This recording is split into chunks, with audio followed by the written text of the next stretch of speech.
Thank you, Sean, and good evening to members of committee and staff and special guests that are with us this evening. Thank you and welcome to the Council and Committee meeting of the town of Petawawa for April the 26th, 2021.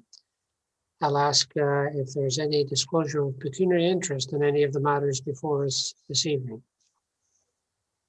Having seen none, then the first item on the agenda is a presentation by for the municipal energy plan. And I'll ask David if he would introduce, please, the Director of Innovation Technology and Alternate Delivery from the Ontario Clean Water Agency. David? Yeah, we're lucky to have Indra from Aqua here tonight and has partnered us through the municipal energy plan. He was able to also provide some guidance and in receiving some funding for this plan also. So we're very fortunate to partner with Aqua on this endeavor, and just wanted him to continue with the presentation. Okay, thank you. Good evening, Indra. Thank you and welcome to the council committee meeting. The floor is yours. I understand you've got a presentation you wish to bring us up to speed on. Thank you, Your Worship. I'm hoping everybody can hear me. Yep, so, I can. Yeah, thanks for the town of Petawawa for embarking on this development of the municipal energy plan back in 2019 as approved by the council. I would like to also acknowledge that we received the 50% funding to complete this plan from Ministry of Energy, Northern Development and Mines. So today I'm going to present a summary of the report, and David is planning to come back to council for other concrete recommendations down the road. And the presentation to the council is one of the prerequisites to complete the funding process. So the overview of the meeting today is I've just summarized the report, which is submitted to the staff with all the details around the project and the findings. Today's will be just a snapshot of that report. And I will make myself available offline in future dates if there's any subsequent Q&As on that report. So overview, goals and targets, how we did the report and the plan, some findings of the overall plan, some highlights to target that has been included in the report, implementation strategy, and I will also try to provide some answers of available resources and funding that will help the town to implement some of these recommendations. So just to recollect the memories here, when we started this project, the key plans goals were primarily to develop and analyze town's energy and greenhouse gas emission baseline inventory. Now this baseline had been developed and defined as per the conservation demand management plan that the town already have. Then we also studied the impact of future growth on energy consumption. How does the correlating the projected town's growth based on the future plan that the town has available, and looking at how does it impact energy consumption. Then also look at how we can explore renewable energy and clean fuel production to support the economic development that has been envisioned by the town. Develop the strategy plan, which the municipal energy plan itself is a strategy plan, and also develop recommendations and implementation plans. So all 5 objectives has been met through the development of municipal energy plan. So we also cover the sectors like residential, looking at all the residential customers in the town, institutional, municipal buildings, commercial. Now the commercial sector also includes Canadian Garrison, transportation, which also includes municipal fleet, and industrial customers. The methodology was, the project was started late in 2019. So by October 20, we collected all the data from Hydro One, Enbridge, and propane use and other gas uses data, transportation fleet vehicle from the town itself. And we created the benchmarking for all the energy baseline. I will present few findings in next slides. One of the key part we did was a stakeholder engagement. So we, as you might remember, back in August, I was down to share the findings, initial findings, and a result of the online survey. Due to COVID, we did some modification on the engagement from in-person to the online survey, very overwhelming response to the survey. And then we developed the energy maps for the entire town, geographic representation of the town based on the customer and energy uses. That was completed in step 3. Then we looked at all the available strategic plans of the town, regional plans developed by IESO and Enbridge Gas, and then correlated all those plans and developed this energy plan. I just want to highlight that all the final plan has been submitted to the ENDM, Ministry of Energy, Northern Development and Mines, and currently waiting for their final approval, which is just one of the administrative tasks. And the presentation of today's report to the council is one of the requirements to complete the entire funding requirements. So stakeholder engagement was one of the key plan. Now, one of the items we envisioned during the stakeholder engagement plan was to also create external stakeholder group. So what does that mean is to include some of the key stakeholders, such as representative from Garrison, BIA, and some of the key institutional like school board representative and other, so that this town gets the buy-in from the external stakeholder. Now, due to the unexpected pandemic, we couldn't complete that. So in the recommendation of this report, we have recommended to the town to form that group in future and continuously work with that group in future. But internal stakeholder was completed in August 20. We had a very overwhelming response on the public survey. All the results of the public survey has been appended to the report and was presented during the August 2020 meeting. One of the key ideas, about almost 78% response was there for the survey. One of the key ideas which we received was the residents or the survey responded with very much interested in education and awareness around the energy efficiency and climate change topics. A lot of support was there for active transportation. I mean, the town has been doing amazing job around trails, development of the trails and repurposing it for the active transportation. We received a very good feedback on that point. And then there was a lot of interest around town providing information and available incentives to do retrofits. And I'll share that a little bit on the funding slide that how the town can benefit some of these new funding programs to actually achieve that. And there was also big support around transportation, public transportation, and how we can convert the public transportation or available transportation from fossil fuel to clean fuels. Now, we also created the baseline energy and greenhouse gas for all the different types of users. So primarily, we use the data from 2016 to 18. Now, one question might come, why didn't we go 2019 and 2020? So to create a baseline, the standard methodology is we need a good 3 years worth of data. And there was some inconsistency in 2019 data, not overall, but in some sectors, like such as gasoline uses from gasoline providers and some of the other. So that's why we didn't use the 2019 data. Then we created the target metrics, like we created a gigajoule per year for per capita, per household, per sector kind of uses for town. And then we compared that with other towns. So all the distribution and the breakdowns are provided in a very detailed format in the report itself. In summary, the town is doing a good job. It's on par with a lot of other municipalities around the energy consumption and a greenhouse gas footprint. But having said that, it can still do better. So the town is on par with similar geographic and similar population-based settings, but the town has a higher metrics compared to some of the urban, small urban cities such as Vaughan, Richmond Hill kind of comparison. So there's obviously areas of improvement. Now, since we have already created these metrics, these can be used for various other purposes as the town sees fit in decision-making for further energy and climate change projects. Now, as output of this project, we also created an energy map. Now, this is a GIS-based map And as you can see, it includes all the different residential, industrial, commercial, and electricity consumption. It also includes gas consumption, and this data is basically based on the postal codes.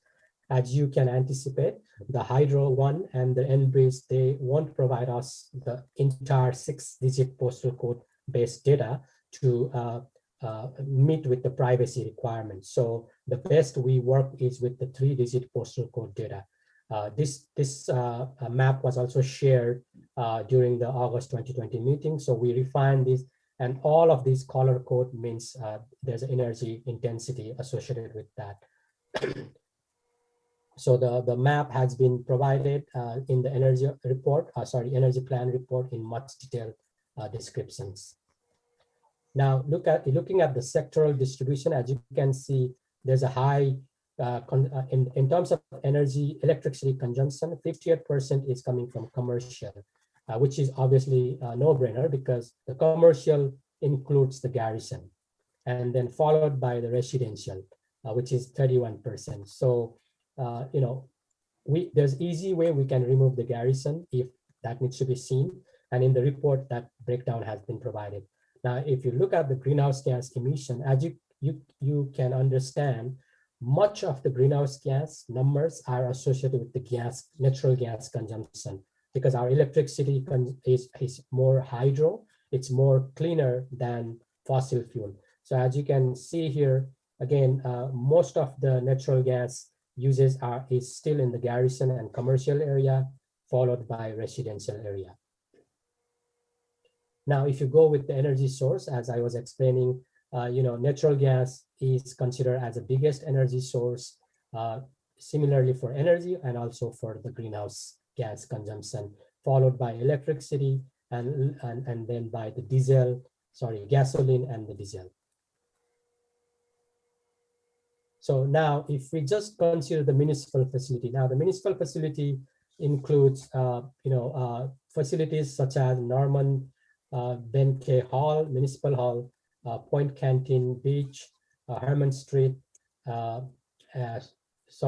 These are all institutional. So we only included water, wastewater, and regular residential services that the municipality provide as a municipal facility. So as you can see here, wastewater plant is the key one, 72%. We have seen that every year the numbers have decreased, followed by the booster station, water tower, and OPP is the second highest with the 8%. Similarly, with the gas consumption, wastewater plant is about 32%, and public works garage is interestingly more than the wastewater plant. As you can anticipate, public works garage use a lot of gas to heat that space. So then we look at the renewable energy generation opportunities. And as I mentioned before, in commercial category, Canadian Forces Garrison has already completed solar photovoltaic project, and they're also doing a cogen project which they completed in 2018. The town is exploring beneficial uses of biogas to electricity and a renewable natural gas project, which is anticipated to be completed by 2023. The town also has opportunity to explore solar photovoltaic project, which the timeline hasn't been decided. The other areas we looked at is biomass energy. So there's there's opportunity to also recover heat from wastewater, effluent, and biosolids. That is another possibility. The other sources, which is wind energy and other kind of renewable energy, has been explored in the report, but mostly some of the projects we looked at is opportunity of using a solar photovoltaic energy generation in other municipal buildings, such as a municipal hall, using those roof and open areas in those spaces. Now the targets, because the funding requires us to define a target, and every plan needs to have a target. So we have taken a softer approach in defining a target so that the municipality can approve these targets and goals. So basically we have defined, rather than putting a whole bunch of quantifiable targets, as the survey has indicated, we put a lot of effort on increasing staff awareness and motivating staff to use energy more efficiently through awareness training and other training. We also wanted to improve energy and greenhouse gas understanding within the entire staff base of the town. And then also promote low cost opportunity. Like there's a lot of opportunities around best operations and maintenance practices. For example, one of the idea that was explored is creating more awareness around efficient vehicle use and the municipal fleet, like how much you want to turn off the engine if you are idling for more than 5 minutes, and things like that. Also driving training, how to minimize the gasoline use and whatnots. Training and awareness around other building operations, recreational facilities or municipal halls, and also installing building management system that will automatically control the lights depending on a motion sensor, ventilations and whatnots. One other idea that was explored and proposed as a target is to explore the monitoring and tracking system. So there has been a lot of technological development around these kinds of solutions. It's not super expensive nowadays to have a building management system in municipal buildings. And those systems will basically help the buildings to be tracked based on their energy use. And those data and the reporting can be used to make further decision making, substantially reducing the energy and greenhouse gas footprint. Other idea we have recommended is to look at the demand management program. What does that mean is looking at the billing of how the buildings are being built, and then come up with the strategy to reduce those time of use rates so that the municipality can benefit from savings around the peak cost pricing. Other areas is community program. So community program is basically around creating awareness among the entire residential customer base or commercial small businesses area, so that the entire residents in the town can benefit from behavioral changes and overall improving the municipal energy footprint. So we have developed 7 recommendations. Again, the recommendations are explored and presented in a much detailed format in the report itself, as you can see, with numbers attached, timelines attached, dollar values, estimates attached. So one key recommendation we have put up front to the town is participate in a Partners for Climate Protection program with Federation of Canadian Municipalities. So this is the initiative offered by FCM that basically creates a platform for the town to share what the town of Petawawa is doing, and compare that and share with, learn from other municipalities which are embarking on the same journey. So it's free of charge. The side benefit of getting involved in this program is the town will be in a position to attract more funding to do projects that will result in energy and greenhouse gas savings. The second recommendations we have highlighted in the report is to evaluate energy efficiency opportunities within town facilities and practices as a regular work. So basically what we are proposing is whenever the town approves any capital project, so implement a process that will highlight energy saved and a greenhouse gas saved as those capital upgrades, regardless of where that capital upgrade is being carried out. So in water and wastewater, we have been practicing those exercises. So when we do any capital project, we try to highlight any energy and greenhouse gas saved as a result of that capital investment. We are recommending the town to expand that matrices or adoption of that matrices in any capital money dollars that the town will spend going forward. Then in the transportation side, evaluate when the town is in a process of purchasing any new vehicles, evaluate alternative fuel vehicles as an option.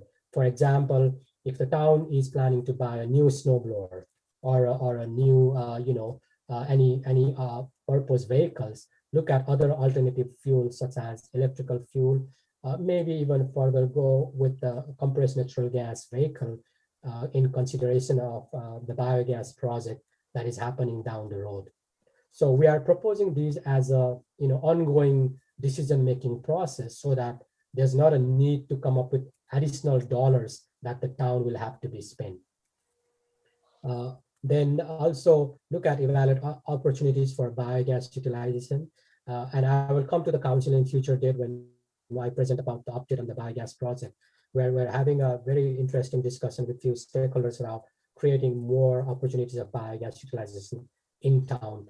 So, you know, town has a municipal fleet, a large municipal fleet, and there's an opportunity of creating that synergies with the users of biogas.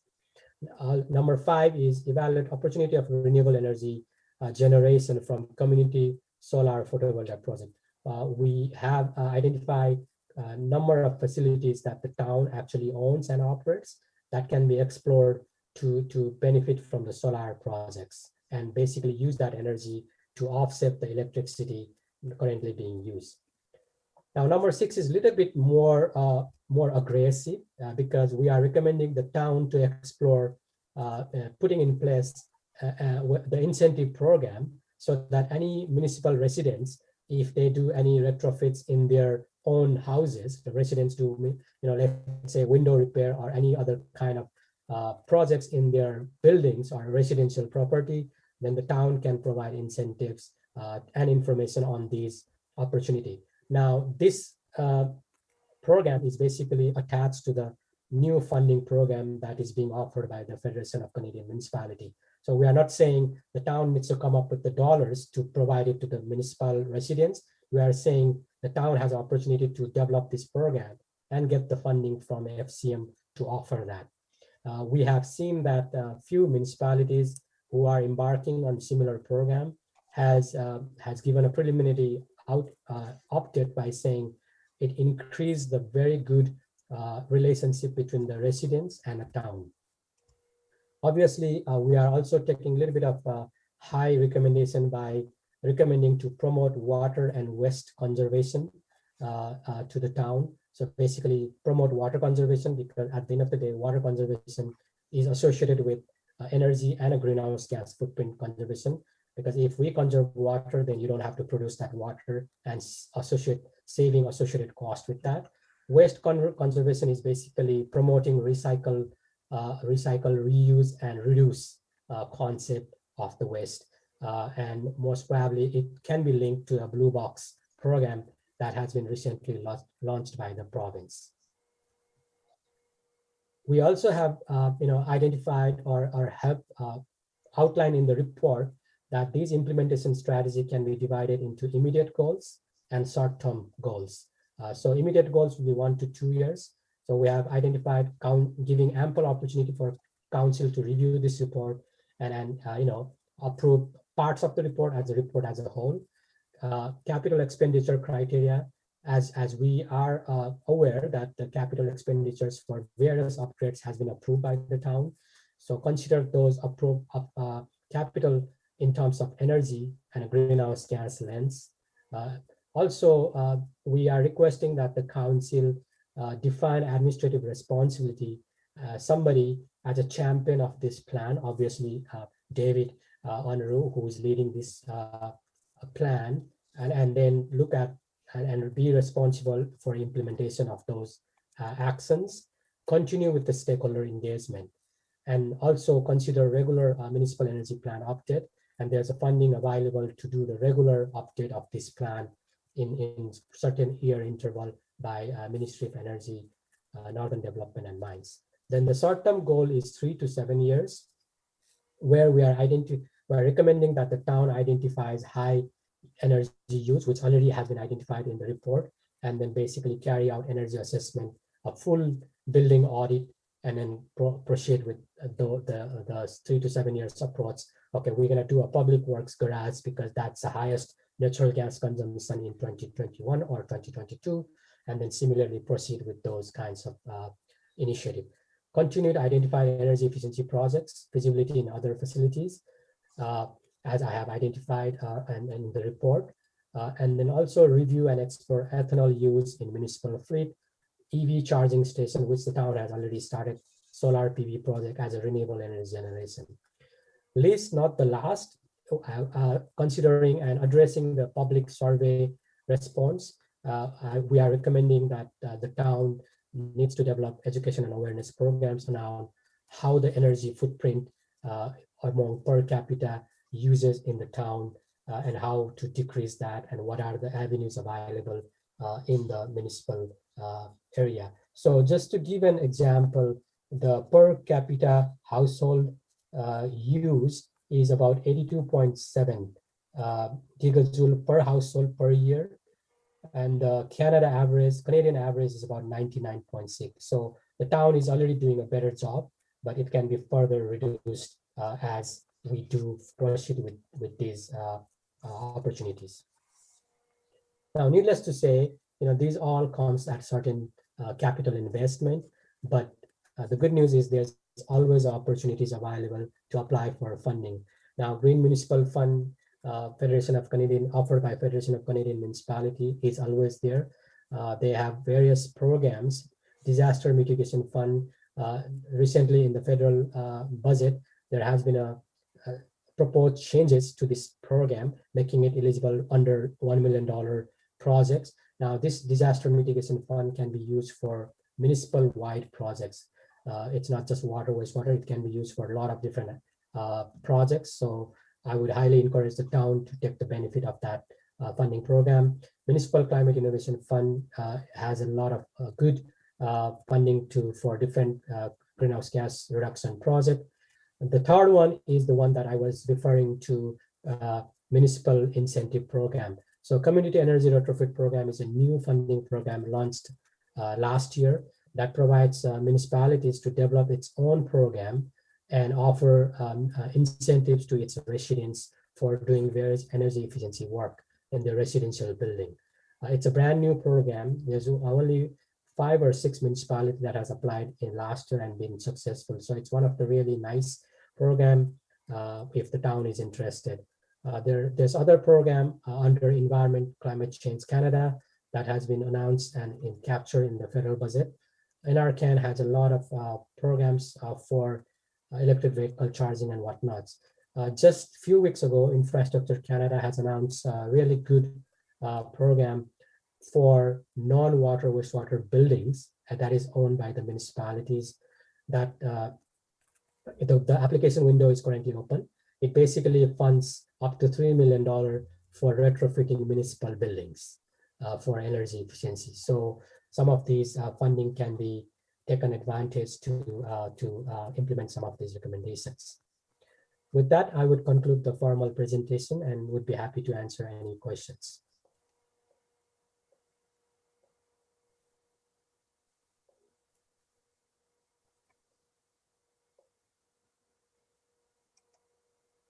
I can't see all the members of committee. You need to remove that from, there you go.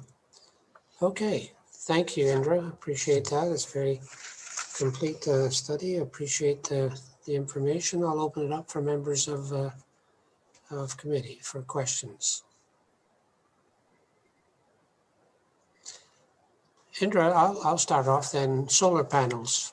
At one time, when there was incentives and fairly lucrative incentives coming from the provincial government, I don't know whether that's still in place or not in terms of paying back X number of dollars per kilowatt hour and all that sort of stuff. We did have a project or a proposal in front of council for about $1.2, $1.3 million. And I think at that time, I'm just going by memory here, 12 cents a kilowatt hour or something, a repayment. Is that type of program still in place or is that gone now? So Mayor Sweet, if you are referring to the provincial microfit program, that is no longer available at this point with the current government's new policies. But however, the funding grant for doing solar projects have been made available by federal government. As you all can anticipate, this federal government is big on climate change goals. And there's also private companies available to do some of these projects based on the performance-based model that will require minimal to zero investment from the municipal side based on the spatial project delivery models. And at this point, the only business case to do these projects is to offset your energy cost by utilizing the energy generated by the solar rather than the 12 cents or 15 cents that is being bought by the government. So like before, so there has been a different changes in the program, but however, the projects can still be proceed with different models now. Yeah, but so there are some incentives still available for that type. There seems to be more of an acceptance of reducing greenhouse gas in this day and age. We were perhaps ahead of the curve when we talked about that. That was a fairly large project, about $1.2, $1.4 million.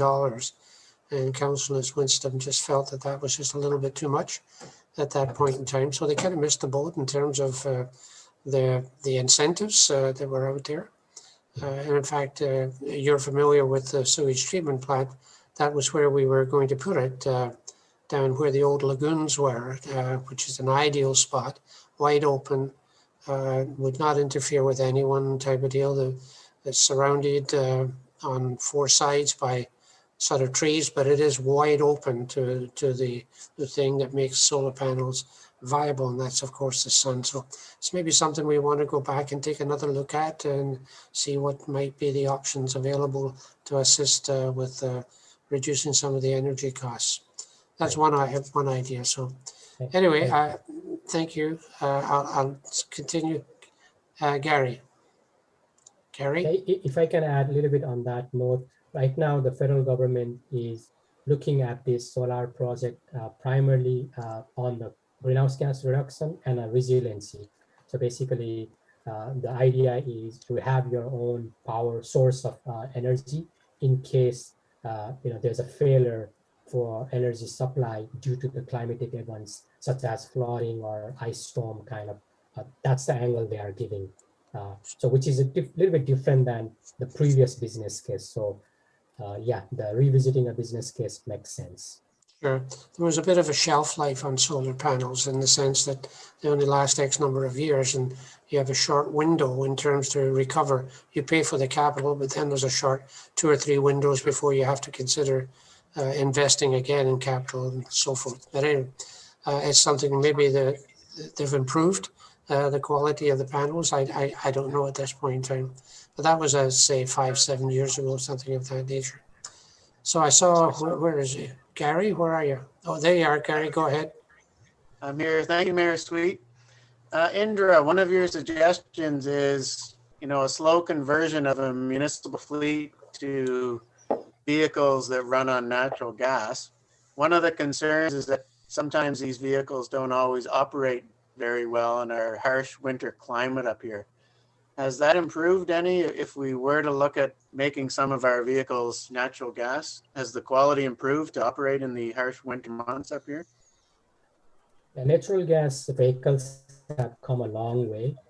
I think previously the mentioned problems that you just mentioned is mostly around starting the vehicle rather than the running the internal combustion engine itself. So yeah, the gas-powered vehicles have come a long way and has been run in a more severe climatic weather like city of Calgary and other prairie areas too. Thank you. I just wanted to add there too, currently the manager of Public Works is working on a report with respect to the complete fleet and alternative energy sources. So we're looking at natural gas, electricity, hydrogen, and so seeing how and is that an efficient approach to our fleet in the future. Yeah.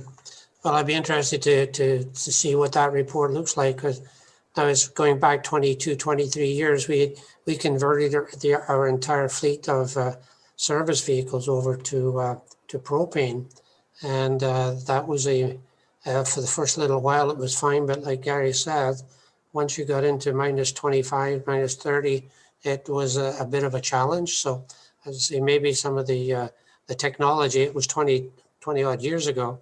Maybe the technology has changed somewhat, but it was a bit of a challenge fine during the summertime and the winter, but the winter, oh, you can get very frustrated if you send a service truck out and it can't do the job that you're expecting it to do. So, but who knows, as I say, technology has advanced somewhat over the years. So,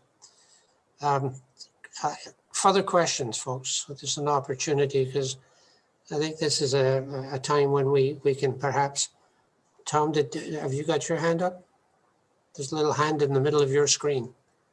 No. No? Okay, fair enough. Yeah, as I say, this is a time when we've got an opportunity to take a long, hard look at what is very, very topical right now. They call it the decade of we have to change in terms of carbon and greenhouse and climate and all that sort of stuff. This is the decade we have to make a move on if we have to get past this. So the science says. So please ask some questions, and there's nothing wrong if we don't know, but there is if you don't know and don't ask. So please talk up and ask your questions. Tom? Indra, I noticed on page 11 of your slides, you looked at all the consumption for the different organizations. And the one that stood out as not being there was the Civic Center. Is it included in somewhere else? Because I would think that, but the ice surface, the plant is probably one of the highest users of electricity, especially in the winter months. Thank you, Councillor Tom. Civic Center was included in institutional facility category rather than a municipal facility. As I said, what we try to do is that we try to categorize municipal facility as like a regular services provided by the municipality, such as water, wastewater, just to make it more clear division. So it's not included in my slide, but it's included in page 22 of the report itself. There's a clear breakdown of all the institutional facility consumption, which includes municipal hall, civic center, including library, civic center, which is Kinhut, Point Canteen Beach, Catholic school, both Catholic school, Valor Junior Kindergarten to grade 12, and Norman Benke Hall. So those are categorized as institutional and then done further analysis, just so that we have municipal services building separately and then these buildings separately. Thank you. So my apologies, I haven't included that in the slide itself. Okay, thank you, Ingrid. James. Thank you, Mayor Sweet. Thank you for the presentation, Indra. And a question about, in your recommendations, promote water and wastewater conservation.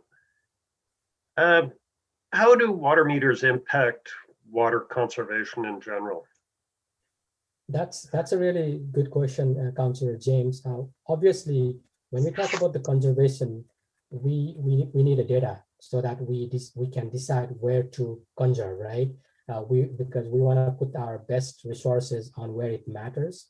So water meters plays a huge role because similar to energy data that the report talks about, the data of residential use of water will basically help us identify water loss, how much water is being produced, how much water is being billed, and how much water is a non-revenue water.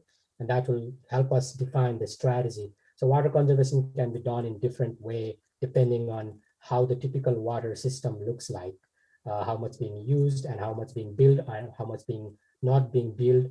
So there's various ways that you can enforce water conservation.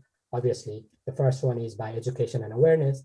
And then second one is enforcement, like, passing a bylaw, making residents not do the sprinkler in certain days and hours. So there's various ways. And also, eventually, the third one is being very creative and coming up innovative water rates. Now, I'm not aware, Dave, how the water rates are in the town, but the water consumption data that's collected from the AMI system using water meters can actually help us to be more creative around how the water rates should be structured so that you are, you are getting more revenue from the water consumption than the flat rate or different kind of rates.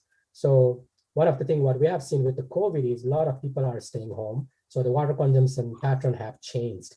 So there's opportunities of being more creative with these water rates. City of London has started looking at that. So the water meter data is the first step before embarking on what is the best strategy for the town of Petawawa, right? There's a various strategies available, and the data is basically used to select that strategy. There's a lot of best practices. Different municipalities have used different strategies to get the best bang out of their investment. Do you want to add anything, Dave?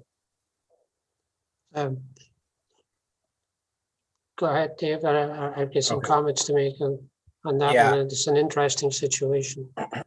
Yeah, the meters is a very interesting concept. I know that we looked at meters a while back prior to my employment with the town, and I know other municipalities in the area have gone with meters, and you have to be very careful to develop the rate, as Indra was saying, to address what is that flat rate basically, or core that you need to run your facility to pay for the staff, to repay for the chemicals and that, and then you base your rate on that above that. So yeah, you really have to be careful with your base structure. One of the things that we're trying this year, and I've been trying to get some information from other municipalities, without having that rate structure in place in regards to that incentive, is how do we do more of a public awareness in regards to water conservation. So it's a resource thing, trying to get resources to help and create those media campaigns and the benefit of conserving water and what does that mean. So that's one thing that trying to work on, but just struggled with some resources. Yeah, and outside of my Aqua job, I also volunteer as a chair of the Water Efficiency Committee for Ontario Water Works Association. And like Dave mentioned, the members in the committee are basically the municipality that are doing these meter data and evolving into very innovative and very public-facing programs. So that's something we can work with the town even to prepare the business case for the water meters. That's how you start. The first step is there enough business case to even put those meters, right? And then look at the consumption and other. So the technology has really advanced in water metering now. It has become more affordable. It has become, the data has become more accurate, and there's a systems that now saves a lot of time on collecting the data, analyzing the data, and billing the data, right? So before it used to be, you put the meter, then you need a person going around and collecting the data, and then somebody in the office, coming up. So now there's an integrated system that the solutions provider are providing, where they provide the technology, they also provide the billing and whole analytics, like how much bills are coming and consulting services around rate structure and whatnot. So, but the first place I think to start for the town is whether you even have a business case to invest money on actually installing the water meters. Yeah, it's a delicate balance in terms of conservation and the actual money that the actual water that is going to be used. Certainly, there's no question that it conserves water, and there's numerous municipalities, even within Renfrew County, went away from the flat rate to the meter system, only to find out that they were not collecting enough money because of the conservation and the fact, the awareness that the residents had by reducing the amount of water that was used. And as David has alluded to, there is a cost, a flat base cost to produce the water. And so in a couple of cases that I know of, they had to go back and establish a bit of a flat rate to cover the cost of people who were not using the amount of water that that was being produced because of the cost to produce that water. So it is a delicate balance. On one hand, it does conserve water, there's no question. But on the other hand, you get to the point where people are, as I say, very conscious of the meter. And what do? You've got to pay the bills. And they had to, not a huge flat rate, but they had to introduce a flat rate to recover some of the costs of the water plant. So it's a delicate balance. There's no question about it. So it's a good question, though, James. That we stopped, I think, putting water meters in homes. That was a requirement many years ago. For every home that we were building, we put a water meter in, which was never used. I have a water meter in my home, and it's 45 years old. It's never been. I don't even think it works anymore. In fact, I don't even know where it is. It's somewhere in the water system. But we stopped doing that because we're not going to put it into place. So, and that's the other side of the coin: the cost to put the meters in, etc. And so it does save water, but there's a flip side to that. So good discussion here. In page 19 of the report, Councillor James, we have provided the breakdown of different residential units. And you can see in the chart that 63% of the dwelling types in town of Petawawa is single detached house.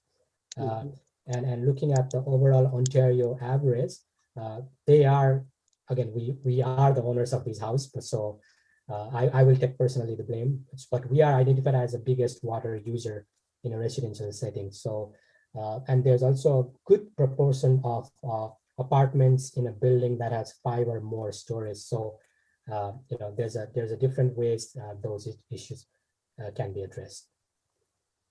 Good. Further questions? Thoughts? Well, there's a little bit of work to do, Indra, if we have to be more energy efficient. But there's opportunities out there. And as you indicated with this last budget, and there's a big push on the climate environment. Who knows? There may be an opportunity for funding. I don't know how many zeros are in $101 billion. That's a lot. But hopefully there might be just a little bit in there for the town of Petawawa for some of these energy initiatives. And we have some information to deal with this that you could go forward with that's in front of us. So if there's no further questions of Indra, thank you for this report. It's a very concise report. We appreciate that. Thank you. And we will be taking this to heart and see where we're going from here on. And thank you to David as well for bringing this forward. Thank you, Indra. Thank you, Your Worship, and thank you, the council. Okay, with that, we will go to item under general matters. We have CSD 0321 Municipal Grounds and Gardens Maintenance. Kelly, I think this is your report. Thank you, Your Worship.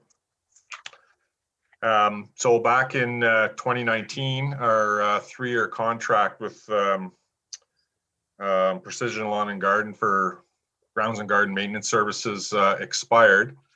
And so we typically, go through the award for the new maintenance term the following spring. Well, for us last year, the following spring was the beginning of COVID. So we really didn't know what was going on. So we extended that contract for 1 year.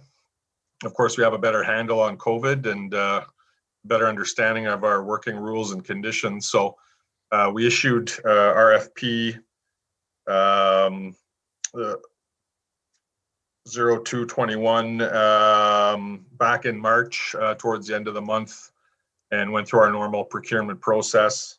It closed on Tuesday, April 20th. We had 2 companies interested in terms of registering for the mandatory site visit that we conduct every time we do this. Unfortunately, one company had to back out. So Precision again was the lone company that supplied a proposal through this process. of course, we're very familiar with their work. They've been providing our grounds and garden maintenance services for 10 years. We have a very good working relationship with them. They've done a very good job, and they're very flexible and easy to work with. And so their proposal includes funding that, again, is within our allotted budget amount. And it's our recommendation that we move forward and procure the services of Precision Lawn and Garden for the next 3 years. And I'll be glad to answer any questions council may have. Thank you very much, Kelly. I'll open it up for questions of members of council. No question. Oh, Gary, go ahead. Gary, go ahead. Thanks, Mr. Mayor. Kelly, I just had a question about the amount of their workload. Let's just say in the past 3 years, has it increased any due to the fact that we have more parks, and or are they still doing the same amount of services that they've always done? Pretty much they're doing the same amount that they've always done. There was a point a number of years ago when we added the cenotaph to their duties, which was a pretty big increase given the size of the garden beds and the amount of maintenance that's actually required there. But in terms of gardens and those types of features, we haven't really expanded a whole lot over the last couple of years. So their work hasn't really increased. We do from time to time add some additional planting or ask them to do some additional work for us, which is just paid out at their going rate if it's outside their contract. But yeah, I wouldn't say there's been any large increase. Okay. Thanks, Kelly. Thank you. Further on the report. And you see the recommendation that council awards the 3-year service contract for grounds and garden maintenance to Precision Lawn and Garden for the sum of $98,475. If you're comfortable with that, I need a mover and a seconder, please. Murray, and seconded by James Carmody. No further discussion, then I'll call for the vote. All in favor? Opposed, if any? It's carried. Thank you. Thank you. Thank you, Kelly. Keep Thank the town looking nice.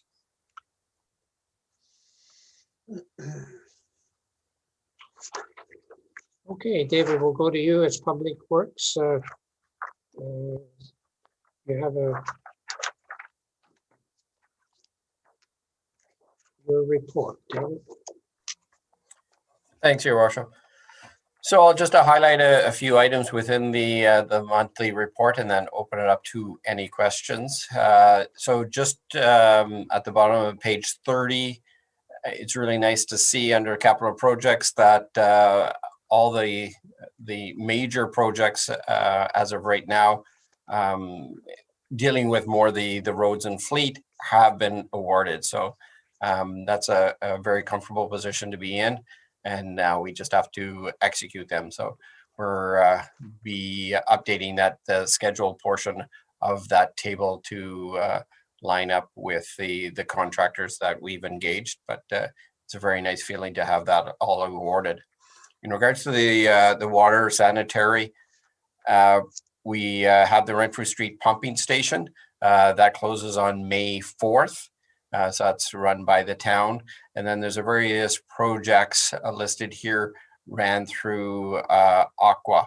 And some of them are, working through their process. Some of them, unfortunately, have been a victim of the pandemic. And we're just waiting for either equipment or staff resources from United States to finish those projects up. The UV system, which is our large one for this year, I've got it highlighted that we're awaiting approval, the environmental assessment approval. And so that's being reviewed. Last time I was talking to Aqua, that's currently being reviewed. So we should hear about that in the near future.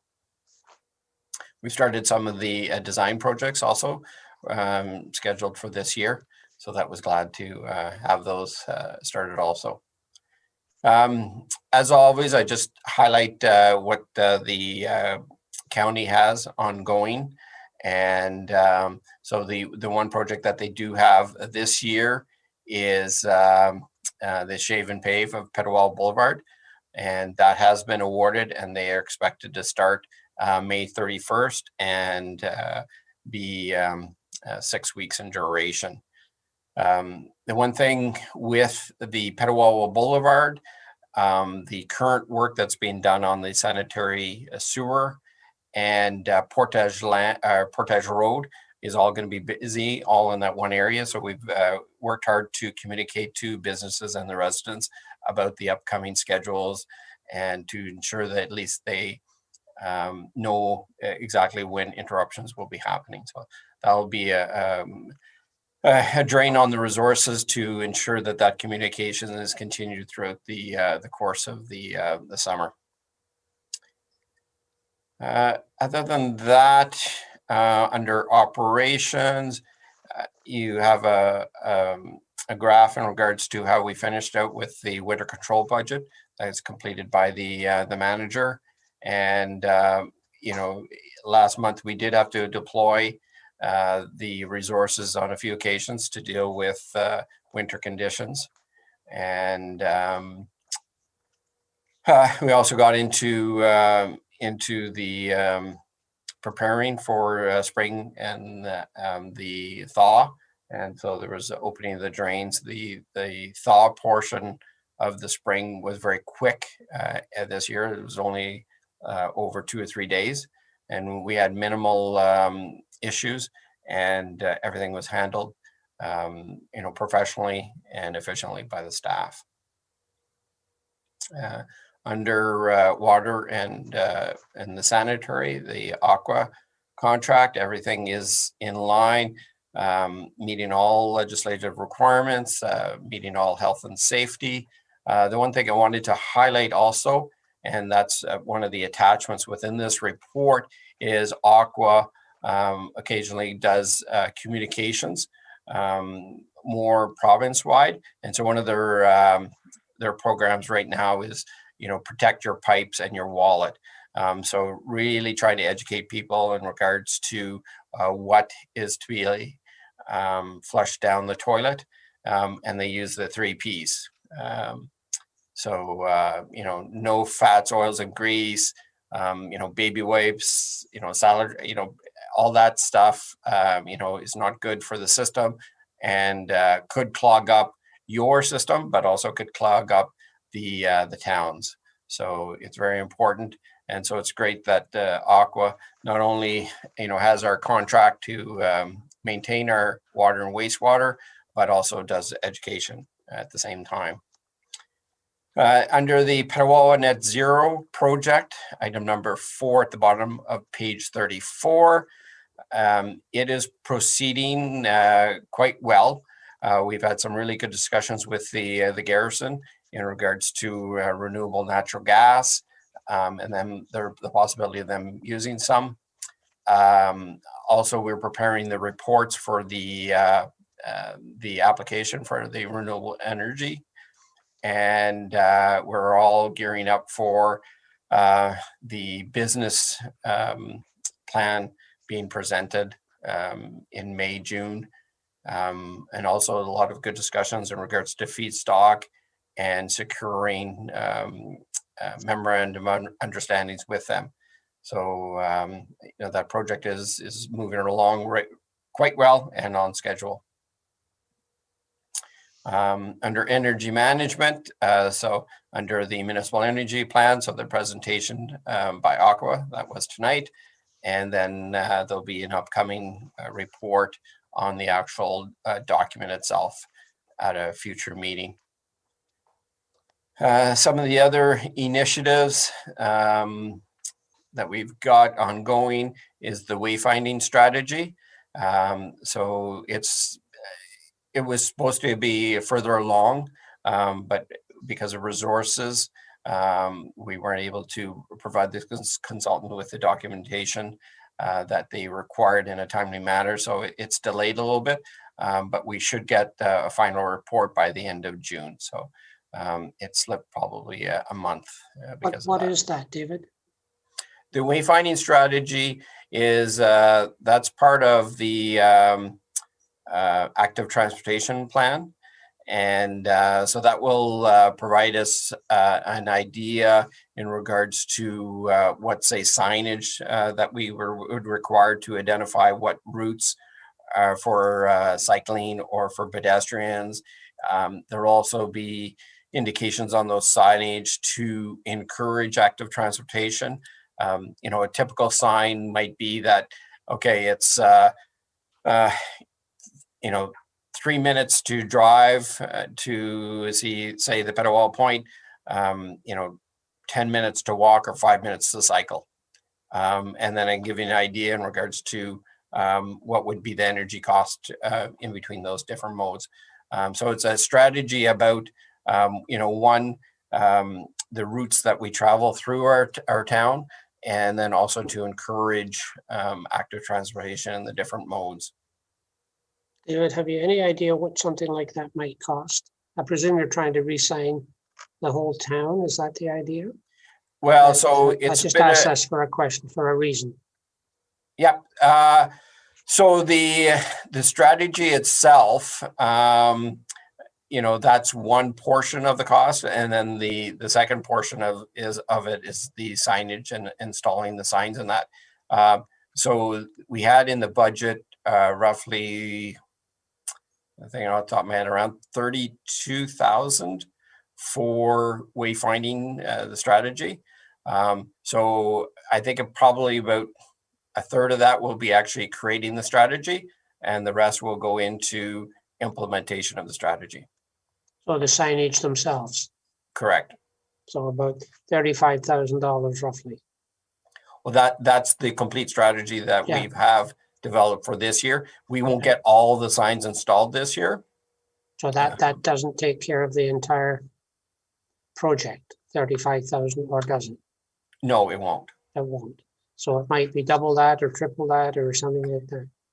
Yeah, depending on how far we want to go. Like if we, you know, we will have that strategy, and if we want to just provide signage, and you know, documentation, mapping, and that, you know, for the major routes, you know, then that would cost X amount of dollars. Once we have the wayfinding strategy, it will provide a better direction in regards to the total cost. There's something like a legacy thing. That's why I'm asking. Yeah, okay, fair enough. That's the only things I wanted to highlight. If there's any questions. Okay, David's report. Tom? David, the Safe School Travel Working Group, is that still operating? Yeah, you know, and I noted that I didn't update that. So through the COVID, we did have a couple of meetings that we didn't have in the fall.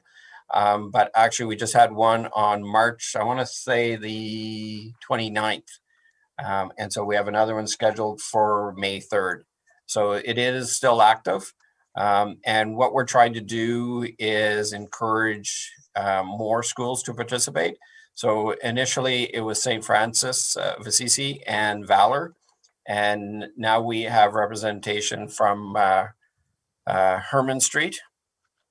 And we also circulate the minutes to some of the other principals. So we're trying to do it as more of a community rather than an isolated location. If somebody from Our Lady of Sorrows wants to join this group, who do they make contact with? They can contact me, and I'll send them up the next notice for the next meeting. Thank you. Okay, further on the report. Gary? Thank you, Mr. Mayor. Dave, just on the multi-use pathway along Laurentian, I see the contract was awarded. Correct me if I'm wrong, was that dependent on us receiving a $100,000 grant? And if so, were we successful in getting it? Yeah, so the MUP is all based on that receiving that funding. And so we haven't heard yet in regards to the final announcement on that funding. But that we went ahead and put that in the tender, and in the tender it specifies that that's contingent on us receiving the funding. Okay, thanks. All right. Further questions? Seeing none, I need a motion to accept the report. Teresa and Gary, all in favor? It is carried. Item number 2, PW 12-2021. David? Thanks, Your Worship. So this is a report with respect to the speed on the gravel portion of Rance Road. And I think there's all kinds of different names out there of it, but it's that portion that runs along Black Bay. There's, you know, I guess 1 or 2 possible boat launches in the area. And so there was certainly lots of concern expressed from residents with respect to the speed along there. The Police Service Board provided a letter to council, and you know, this was one that I think I had the report written up probably a year ago, but just because of COVID and everything else, it got delayed in being presented to council. So when you take a look at the engineering side of the design, you know, it falls within the requirements, you know, using the Transportation Association of Canada guidelines for classifying roads and speed. However, one of the things that the methodology allows you to do is also take a look at the 85th percentile. And so I think it's right at the beginning of the report under existing conditions. I provided you with a breakdown of when we supply, or that we had the speed awareness monitor out on that stretch of road. And as you can see, predominantly all the speed is less than 40 kilometers an hour. So there's only one outlier in regards to the 51 to 55 kilometers. So majority of the speed is actually well below the 40 kilometers an hour and well below the 85 percentile. So that's why the recommendation is to lower the speed from 50 to 40.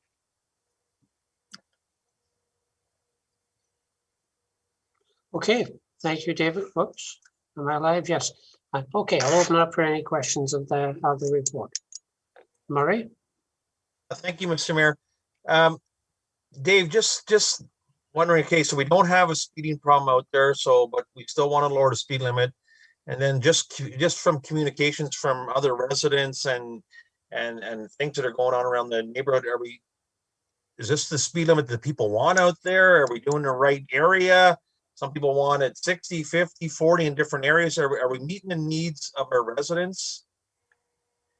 So in regards to this stretch, like the gravel section, all indications that I've received from residents is that they're looking for 40 kilometers.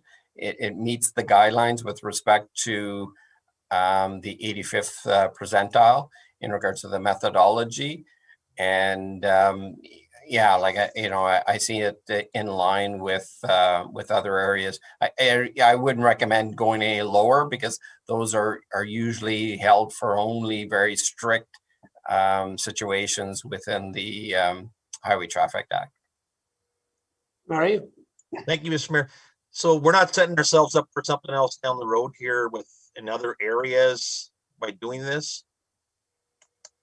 Well, I'll let David answer that.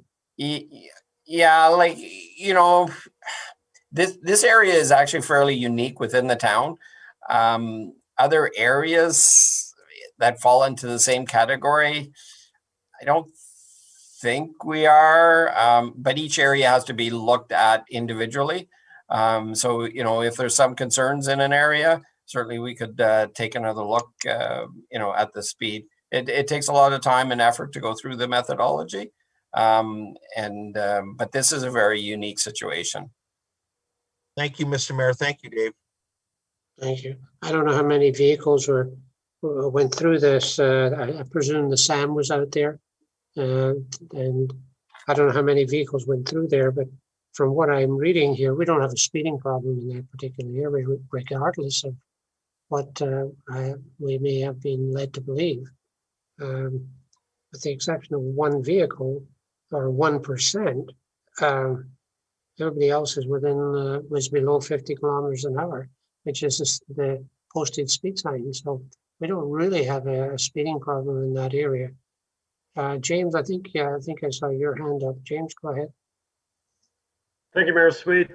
Thanks, Dave, for this report. And as you indicate, under the existing conditions, 3/4 of the vehicles traveling on that roadway are at 30 kilometers an hour or less. So a 40-kilometer speed limit is a pretty accurate reflection of what people think is a safe speed to travel on this road. This road is a narrow road. It's often, it's a gravel road. It's got potholes, and people are trailering boats on this road. So they're not, they've got their big expensive toys behind their trucks. They're not traveling really fast on a little gravel road full of potholes. So yeah, I think 40 kilometers an hour on this road is a very sensible, reasonable limit for that road, and is also in keeping with the 40 kilometers posted on Shamus Road, which is the road that runs parallel to this road. It's posted at 40 as well, so keeps the neighborhood consistent. Further questions or comments on the report? If you're comfortable with this, you see the recommendation. I need a motion, please. James, seconded by Gary. Any discussion or further before I call for the vote? Seeing none, all those in favor? Those who are opposed? There's 2 opposed. Let me see that again. 3-4, I think. Is it 3-4? 1. Who's 4? 2-4. Opposed? 2 opposed. So I'll vote in favor of the recommendation. So it's carried. Thank you. With that, we'll go to item number 3, the wastewater report. David?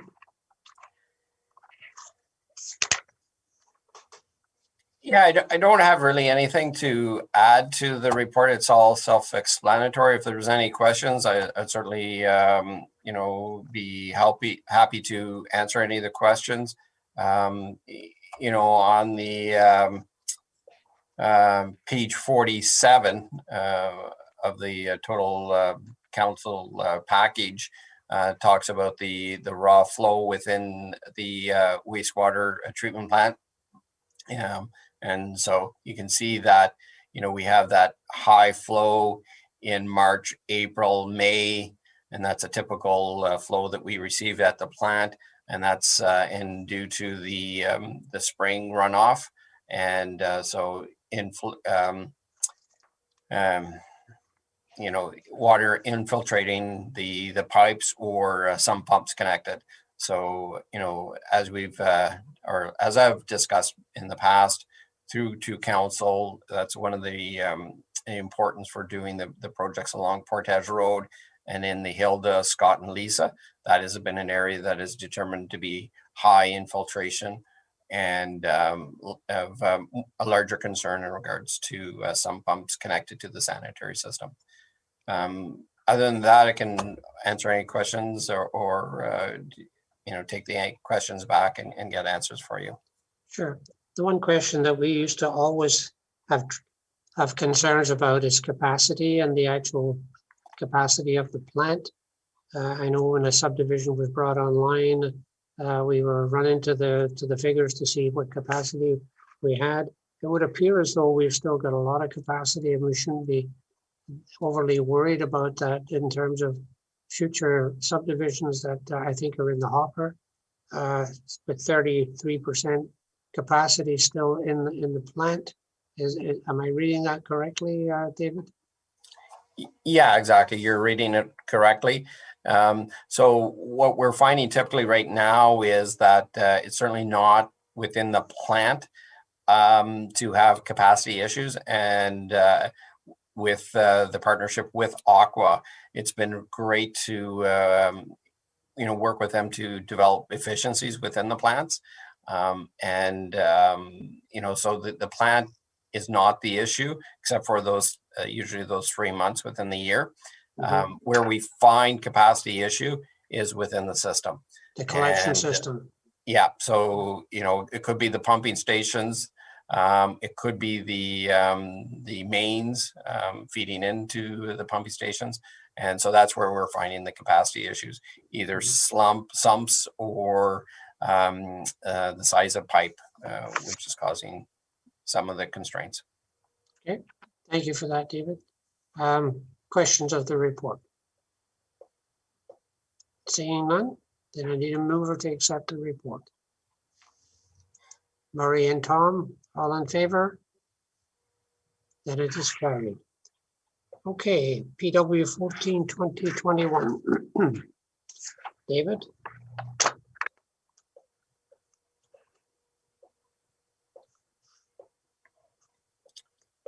Yes, Your Worship. So as I've mentioned a couple times to council, that the County of Renfrew have undertaken the design portion, at least, of roundabouts. One at Garrison Petawawa, the entrance there, and the other one being at the intersection of Dorn, Mones, Hilda. So those are the two roundabouts. You see attached a letter that we received from the County of Renfrew in regards to the designs, and then two preliminary designs that you see is the one for the Festerbert Menon Road, Petawawa Boulevard. So that's what the one we're calling the Garrison roundabout, and the other one we're calling the Dorn roundabout. So just at this point, I thought it'd be good for council to take a look at these preliminary before they proceed to final design.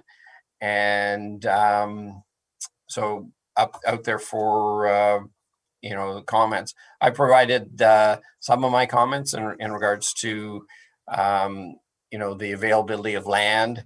I think that's one thing that's constraining at least the Dorn Street, but there's certainly also some issues on the Dorn or on the Garrison roundabout.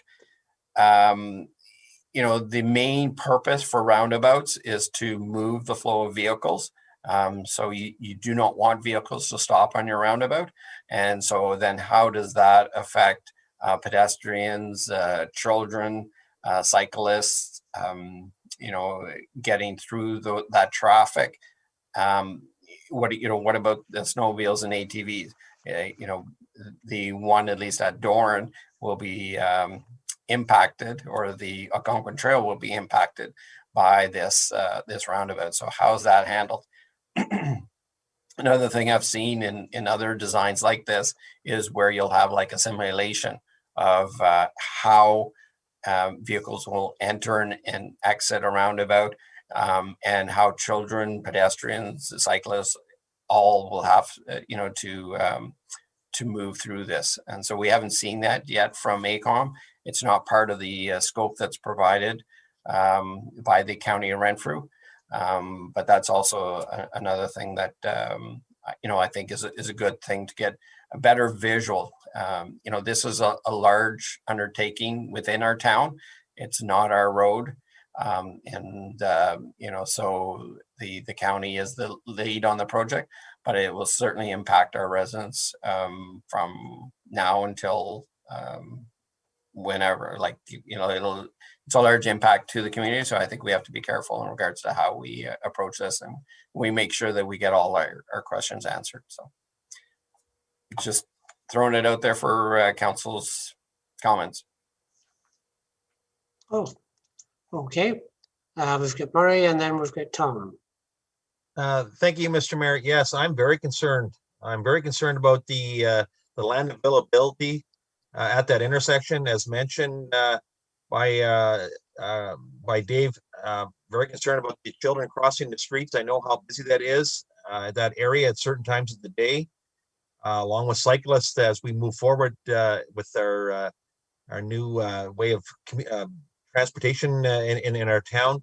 So yes, I'm very, very concerned about that. I would definitely like to see something brought forward to council here on how they're going to handle these crossings and moving people and our Algonquin Trail.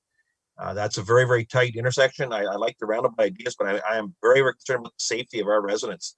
That's #1 priority. Thank you, Tom. Yeah, likewise, I'm not, the Garrison one, I'm not so sure about. It looks like it's awful tight. But I'm really concerned, as Murray had just commented, about the one at Moans and Petawawa Boulevard and Dorn and Hilda. From what I can see right now, I would not be in favor of it, because I don't see any way that they're going to be able to handle crosswalks of children, cyclists, ATVs, or whatever the case might be. I think it's going to be a disaster, and it's only going to cost a hell of a lot more money for us or somebody else in order to be able to handle the fallout down the road. Until I get us more information, I can't say that I'm in favor of what I see right at the moment. Okay. Teresa? Thank you, Mr. Mayor. I would agree with both Councillor Roots and Councillor Moans. Certainly right now, the way that the intersection is constructed, at least folks can cross safely, though that major roadway. And again, I would just want to make sure that whatever we're approving is not going to put any pedestrians particularly at risk. We are also wanting to promote active transportation and the use of the Algonquin Trail. So I see that that will increase in its volume of traffic. So again, it's not that I think the roundabout's a bad idea. I think they've raised some important points, and thanks, David, for raising those first. Appreciate it. Father? James and then Gary. Thank you, Mayor Sweet. I would have to agree that I'm concerned about the flow of not the motorized traffic. Well, no motorized traffic off Algonquin Trail, as well as the pedestrian traffic through that area. There's got to be a lot of kids crossing there to go to Our Lady of Sorrows, and there's a church right there, and you've got a lot of reasons why people are crossing the street at that location. And I'm not a traffic expert, so maybe there are solutions to this. Maybe there are plenty of other places that similar traffic circles have been installed and they have solutions and everything works wonderfully. And if that's the case, prove it to me, because I'm a little uncomfortable with this situation. The one at the base, not so much. Doesn't see nearly as much pedestrian traffic, but there's still a lot of non-motorized traffic heading onto base to go to work there. So, and I guess people jogging and that I may not see on a regular basis. But I'm more concerned about the roundabout at Hilda and Moans for sure, or the Dorn roundabout. Gary? Thank you, Mr. Mayor. I agree with all that's been said by the other councillors. I'd just like to add as well. And Dave, you made a good point. For a project of this magnitude and this much money to just be dropped into our town without a computer simulation to show us that it's actually going to work, I don't think I can agree with that. And I noticed in your report, it says that if we want a computer simulation, that we have to pay for it, even though it's a Renfrew County project. So I'm not sure why we should be on the hook financially for a computer simulation when it's a county project. Another point is that you did mention this is a county project with county roads, but Hilda Street is ours, and I am not in favor of adding a 5th street to the roundabout.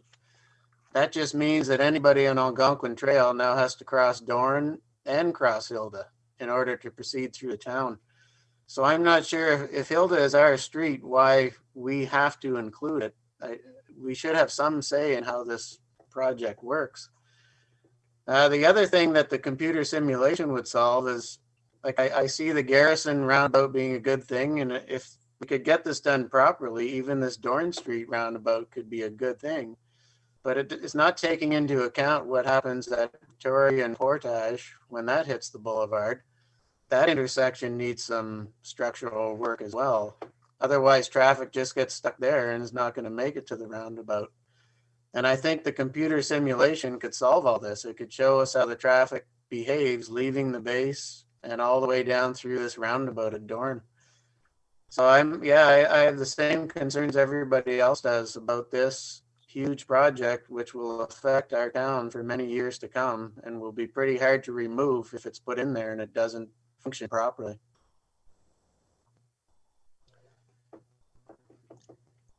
Okay, David, and then I'll say a few words. Yeah. So, and I certainly, echo, and I really don't have a say, I guess, in this. It's up to your decision in regards to the path forward. But, absolutely echo, exactly what was said. One of the things that I would like to have seen was AECOM or the County of Renfrew be here. And I suggest that they should be here for the next time that this is presented. There's a lot of information. We should be receiving something with a little bit more detail. You take a look at some of the other, I'm just pulling some stuff up on the website when we're talking, and it's got labeling. It provides an idea of how the flow of traffic is going to be. Right now, we've just got a two-dimensional drawing with no labels, and again, I don't think that there's been a lot of emphasis put on the other stakeholders at this. The ATV Club, the Snowmobile Club, the Ottawa Valley Active Transportation Association. There's a lot of stakeholders that can provide feedback. Roundabouts work. They do provide a lot better flow of traffic, but I think this is a first attempt, and I wouldn't want to see this go any further than it is right now without a more detailed presentation to council. For this to go forward now to design, I think is a mistake, and so that's all I'll say. Okay, thank you. Well, first and foremost, let me just say to you that I'm a little upset with this whole process. There was a meeting that went on just about 4 weeks ago, and I was not invited to be part of that particular meeting. The county met with the garrison. They met with the chair of the operations and the warden, and I was not part of that particular process. I think this thing is absolutely backwards. You mentioned a whole bunch of stakeholders. The one, as far as I'm concerned, that's most important, which you missed out on, David, the business community in that particular area has not been consulted on this particular situation. And this roundabout is going to have a huge impact on those businesses in that particular area. And it will be there for a long, long while. I'll need to check with my county council report. This is coming forward on Wednesday. And I think it's going to be endorsed, quite frankly, to go to design. And then from design, it's going to go to a financial plan based on the final design. And I think this is where they're heading on this particular situation without the benefit of input from the town of Petawawa. This is our town. Granted, it is their road. There's no question about that. That's their road. And as you all know, we and myself in particular have been chasing this for 14 years. And if this is the end result after 14 years, I'm very disappointed in what I see here. Just so that you'll know, in talking to Lee Perkins this morning, when I saw this, and David didn't know this, and I don't think Dan was aware of this or anyone was aware of this. They're going to put set of lights for the pedestrian crossings, so that if you want to cross, you press the light and an amber light comes on, flashing. The very idea about a roundabout, a traffic circle, is to get continuous flow for the vehicles that are in there. And if you start throwing lights in there for pedestrians to cross, which I understand is to make it a little bit safer, you kill the very issue that you're trying to solve, and that's the continuous flow of traffic. This doesn't make any sense to me, apart from the fact they've not even had the opportunity to talk to the business community. They're going to go to the stakeholders after the fact, and I think that's absolutely wrong. So I'm going to have to speak up on this somewhere. I'll need to, as I say, check my notes or check the county council report to see what they plan to do. But as my understanding, they want to go to endorse this, go to final design, then create a financial project for this traffic circle and the one at Paquette as well. The Paquette one is supposed to be funded by Vote 10, which is the federal government's initiative. In order to do that, they have to acquire some land. They have to do an amendment to the environmental assessment. There's a long way to go with this particular process. And quite frankly, as David has said, it's done in the absence of being presented to the town of Petawawa, and I think that's unacceptable. We are due a presentation on one of the most important initiatives that's going to impact the town for many years to come. It's right in the heart of our commercial area, and it has to be done right. And I don't think this is doing the town any favors by what we see here. So I get that off my chest. Why they would meet without me, the mayor of the town, to discuss this particular situation is beyond me. But that's the direction that they took, and that is just, again, not acceptable. I did mention that to the warden, and of course it was not done to spite me or to whatever. I didn't take it that way. It's just that I think I'm representing the town when I sit at the county building, and I don't think this is fair to have these conversations in the absence of the head of council. So I need some direction as to what we should be doing here, and I could take that to the county. So,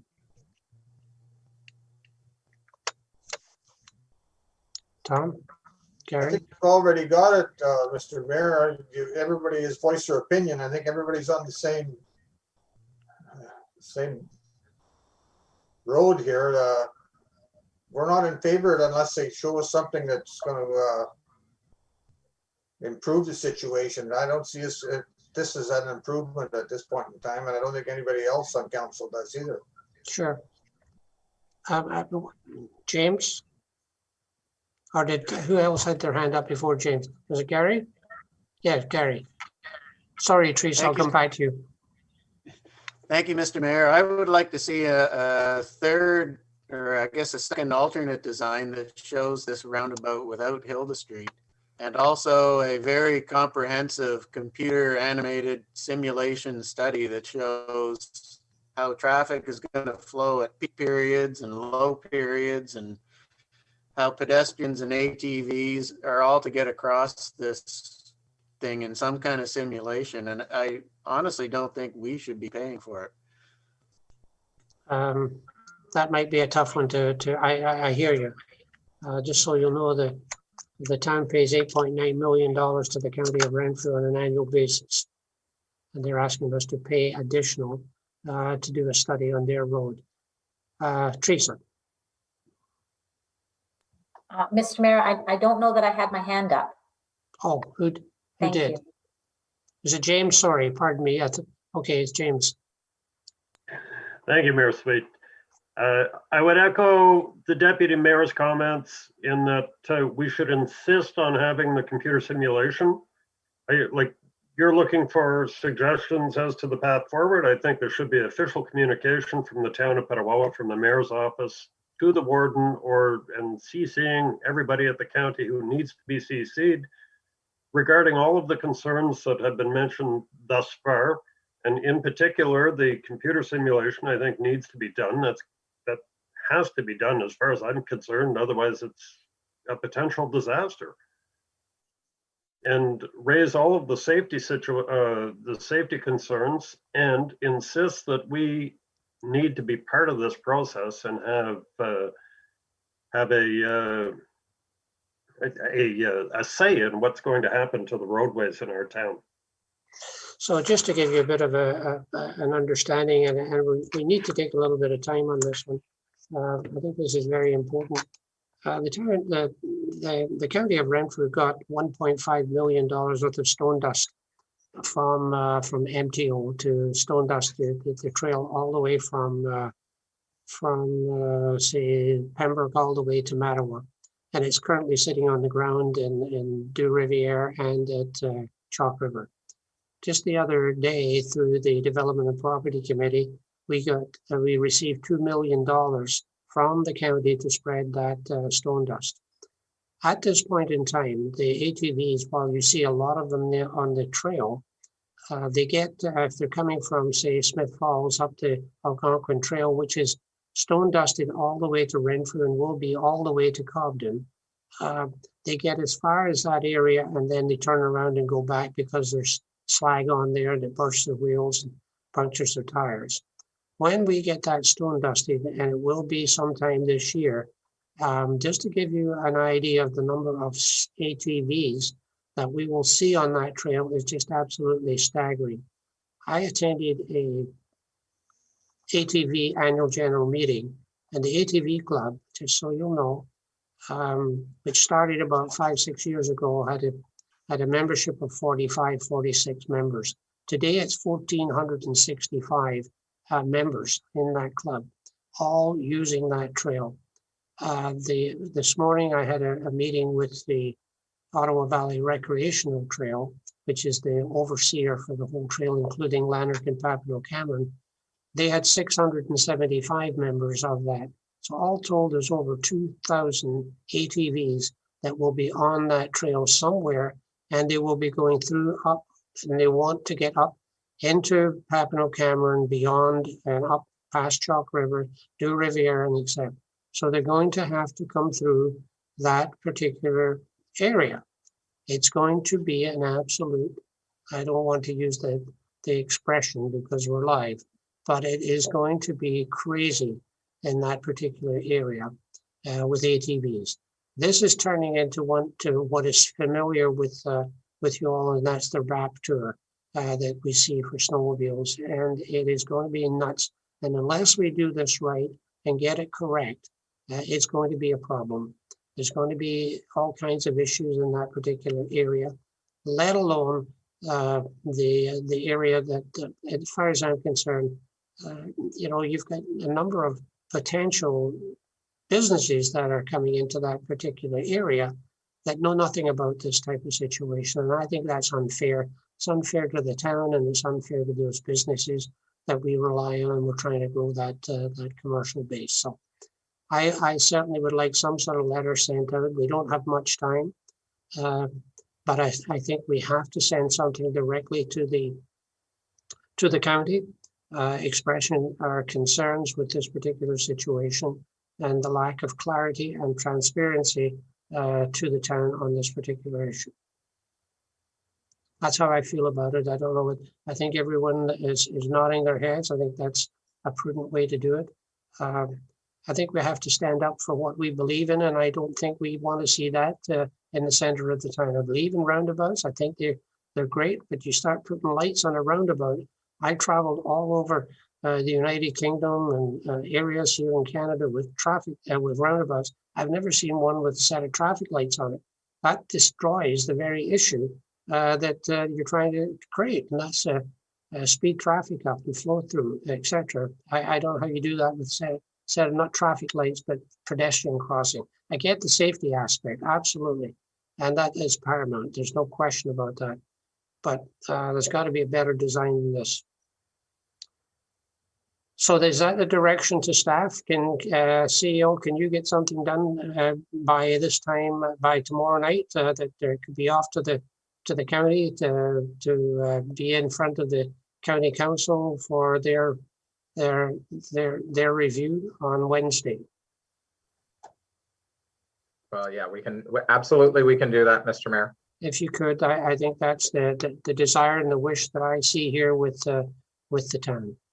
And I think it has to be very strong and to the point. I don't mean ignorant, but very strong and just articulate what we're feeling here, that this is our community and it has to be correct. We don't want something that's not going to work, that's unsafe and does not serve the purpose.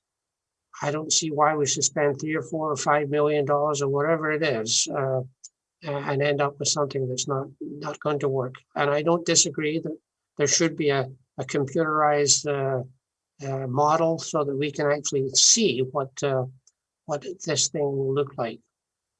As we're just, I asked, for example, where is the Algonquin Trail going to be? Oh, it's going to be off to the side. Off to the side doesn't cut it. You know, we've got an asphalt path through there as well, which is something that we're very proud of. It's a passive trail. And that's off to the side too. Well, off to the side, okay.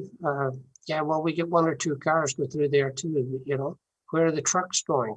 You know, all that sort of stuff. I just think it's poorly handled at this point in time. So if that's your wish, Dan, we need to get something done quickly and get it off as soon as we can so that it can be put in front of members of county council. Okay, agreed? Okay, thank you very much. With that, then, did you want a 5-minute break, Dan? Is that what you wanted? I thought I saw a chat thing come through. Oh, after David speaks. Okay, thank you. Okay, the budgets, David.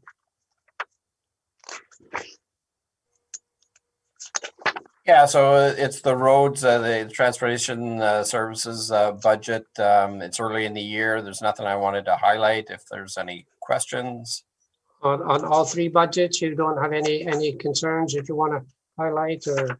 No, nothing that this time for all 3 budgets. Okay, fine. Are there any questions on the budgets? It's early in the year and there's a lot of work still to be done. So, okay, fair enough. With that, I'm going to take a 5-10 minute break. So Sean, can you shut us down, please?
Well, thank you very much. We'll call the meeting back to order. And with that, there's a little bit of a glitch that happened in the last little while.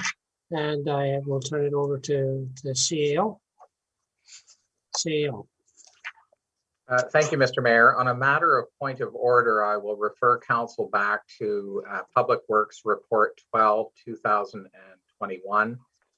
A motion moved by Councillor Carmody, seconded by the Deputy Mayor, that council approves a recommended speed limit reduction on Rance Road, the gravel portion, from 50 kilometers an hour to 40 kilometers an hour. That motion was voted on favorably by Councillor Carmody as well as Deputy Mayor Service. It was voted against by Councillors Roots and Sabrin. Councillor Mones abstained from voting, Mr. Mayor. You did vote for it. The end result is a tie vote, which then I will leave to you to declare defeated. Right, absolutely.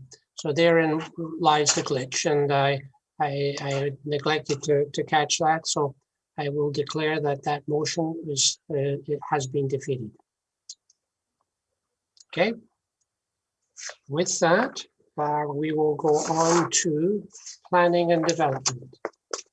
Karen, good evening, Karen. Good evening. Thank you, Mayor Sweet. Yes, just a couple of highlights for the March 2021 report. The zoning bylaw amendment for the Hoffman Phase 4 file. There was a public meeting on March 15th. Final date of appeal on that file is April 6th. I will note that the zoning, of course, was passed and is currently in full force and effect. There were no appeals. Site plan and zoning bylaw amendment file for the Emmanuel Lighthouse Church. I've got both reports for you this evening on that file. As well as zoning bylaw amendment for Hoffman. There is a report this evening on that file. In terms of site plans, the daycare as well as the subway application, still waiting for resubmission on both of those files. They do have their summary letters, so we're just waiting for a response on those. Under subdivisions, there were 2 extensions of draft approval granted last month, Portage Landing Phase 4, as well as the Shamus subdivision. Under emergency planning, as David had mentioned earlier with his report, a very quick spring melt. Our freshet planning began on March 4th, and our first freshet call was March 24th. And in fact, only 3 calls through that whole process. So to compare that to June 2019, where we actually had 30 calls and we continued right in through June. So it was nice to have a short session this year. Under other activities, just to update on the encroachment file, the Rowan. I did have a discussion with the consultant involved in the appraisal of that land. So we do expect to have a report before us fairly soon. Norman Street property, I have engaged a solicitor to move forward with an offer in regards to that file. And finally, exciting news as far as cloud permit goes. We had our kickoff meeting a week ago. So we are full force ahead working towards some new software. And I can take any questions on the report. Thank you very much, Karen. Busy time for you, for sure. The March report. Questions of Karen on the report? Seeing none, I need a motion to accept the report. Murray, seconded by Teresa. All in favor? Opposed? If any, it's carried. There you go. Okay. That includes the building report, I guess, or is that no, it's a separate item. Okay. The building report, Karen. Yes, so some statistics for you. Hard to compare to 2020. Of course, as you can see, March was fairly low in terms of permits last year, only 2 because of COVID. That was probably the main reason. To look at a regular year, 2019, we had 19 permits. So as you can see, we're getting really hammered in 2021 in terms of permit applications, which is fantastic. And I know it's been a busy week this week when we're looking at processing probably about 25 applications. So they are rolling in. I can take any questions. Yeah, it's good to see. Just on top of that too, just to make council aware, I recently received the statistics for sales for the town of Petawawa. And in the town of Petawawa in the month of March, we sold there was 84 homes that were sold. In fact, a house was up and within 2-3 days, there's a sold sign on it. So it's extremely busy. Interesting to note that the average house sale in Petawawa is in excess of $400,000. So it's a very, very busy time, not only on the planning side, but on the sales side as well. So any questions of the building report? It's good to see that that's moving ahead and we're still got a lot of activity in the building area. Good. Need a motion to accept that, please? James and Gary, all in favor? It is carried. Thank you. With that, we'll go to file number PL 821. Yes, this is a zoning bylaw amendment application for Dugan Hawkins, part of Lot 15, Concession 1, Preby Road and Barron Canyon Road. The report is provided for information purposes only. There is a zoning bylaw public meeting scheduled for May 17th. You may recall the purpose and effect of the zoning bylaw amendments is to rezone a number of consent applications, 5 in fact, from rural to residential 1. These are all a condition of those consent applications. I will note that a severance was granted in 2015. So overall, we're looking at a total of 6 severances on this particular lot, the original holding. So there would be no additional severances granted on this holding. There is the zoning bylaw amendment does also include the retained lands. So there is a zoning change from rural to rural exception 17. And this applies to the keeping of livestock and to permit the existing buildings to be used for accessory to the existing limited farm use. We want to remove the opportunity for livestock housing just basically because obviously the new severances would not meet the MDS requirements. So again, this report is for information purposes, and I can certainly take any questions that council may have. Okay. Any questions? Seeing none, then we'll receive that as for information. And the next one is PL 921. Yes, this is a zoning bylaw amendment application for the Emmanuel Lighthouse Church, 1789 Petawawa Boulevard, part of Lot 1, Range A. This report is also provided for information purposes, and a public meeting is scheduled for May 17th. The purpose of the amendment is to rezone a residential property that will be used for the expansion of the church, as well as the parking for the church expansion. The original rezoning application was amended to also include a reduced parking requirement. As we moved through the site plan process, we found that an additional zoning amendment was required. So that's reflected in this application.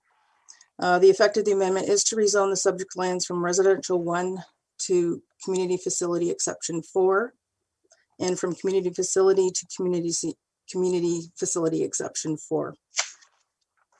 So again, I can take any questions. Any questions?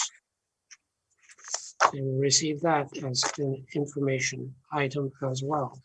PL 1021. Karen, please. Yes, so we have the site plan file now for Emmanuel Lighthouse Church. Recommendation that Planning Committee grant final approval to the site plan for Emmanuel Lighthouse Church on the following conditions.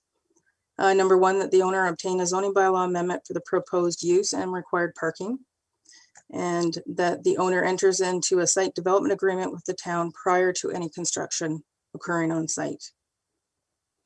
The site plan application was submitted to the town by RBJ Concepts, Inc.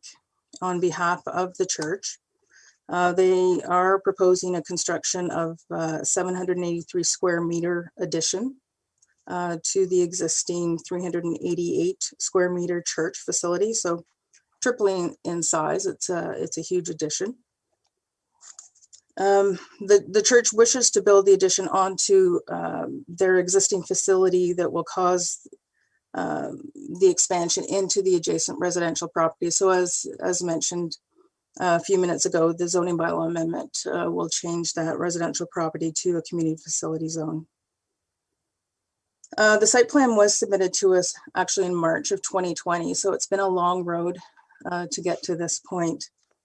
The original summary letter that went out to the consultant, there were really two main issues associated with the development. Firstly, the provision of stormwater management on site. There was a fair amount of discussion between our engineer as well as the consultant and additional engineering consultants. There was a need that, of course, all stormwater has to be captured on site. We can't have it flowing onto neighboring properties. So it did take quite some time in order for the applicant to come on side. They have agreed to construct an underground collection system. So we were able to deal with that situation. Secondly, as mentioned, staff identified that there was an issue with the parking, excuse me, that was being provided on site. In terms of the zoning bylaw, parking for a church is required to be provided through calculating the greater of 1 parking space for every 10 square meters of gross floor area, or 1 parking space for every 4 fixed seats, or 1 space per every 2.5 meters of bench space. There is no bench space, so it's just the first 2 criteria that we had to look at. Overall, based on the calculations that were done, 112 parking spaces were required. However, the church did provide us with a parking justification report that did identify certainly the way the activities of the church are scheduled. Only parts of the church are used at one time. The greatest amount of parking that's required, of course, is during their service, during their worship time. And it was identified that 69 parking spaces are required during that period of time.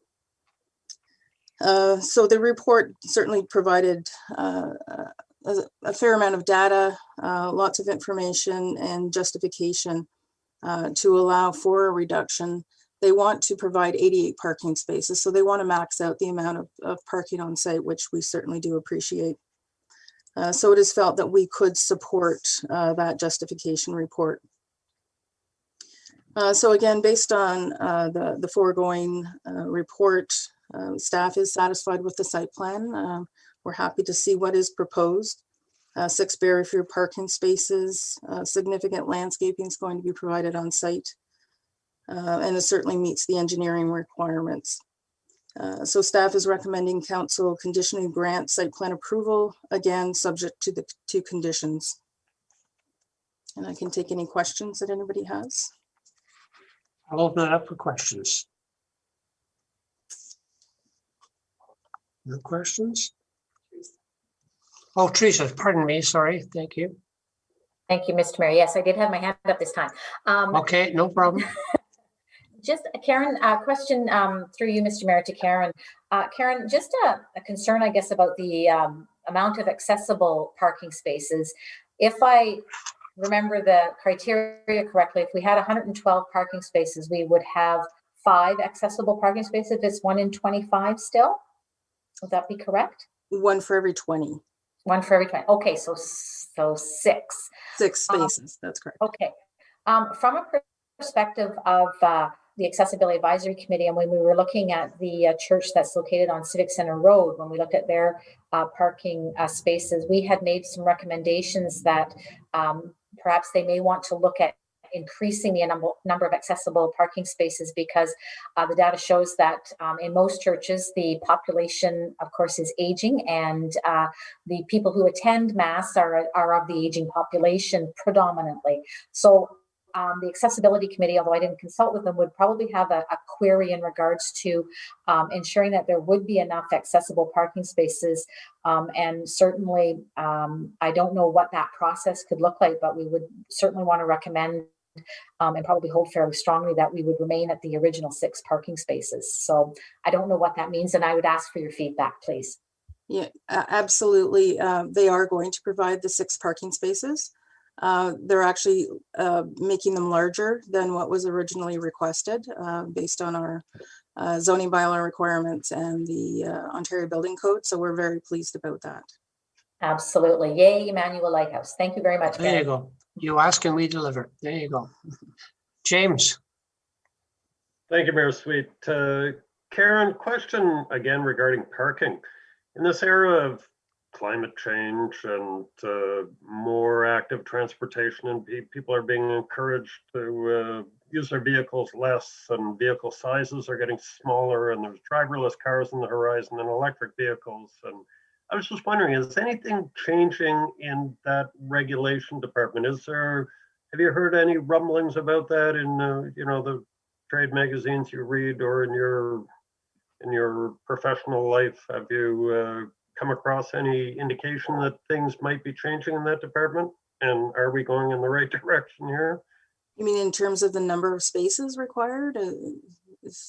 Yes, in terms of the number of spaces required. I mean, the number of spaces in the formulas to calculate those spaces are based on ideas that are almost from a different era now. Right. Certainly, in terms of just looking at our update to our zoning bylaw, we are including bicycle parking requirements to realign with active transportation. Certainly, we are challenged somewhat in terms of requiring additional parking just based on the fact that we don't have any form of public transportation system, if you will.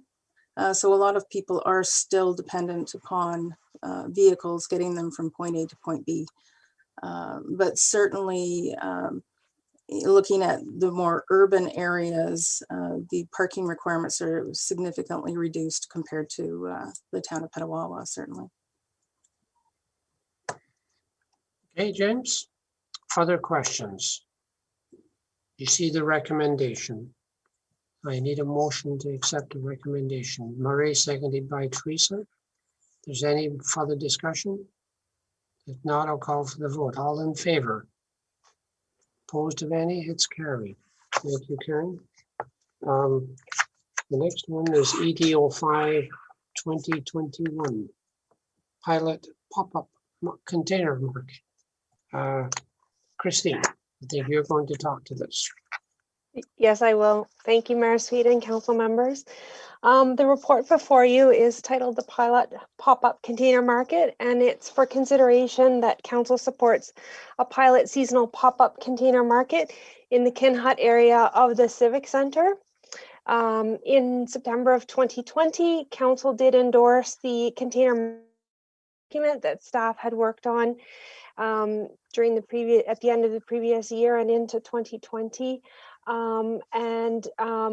In line with that and the presentation of a simulated container market concept for the Norman Benke Street, staff were working towards a development of this type.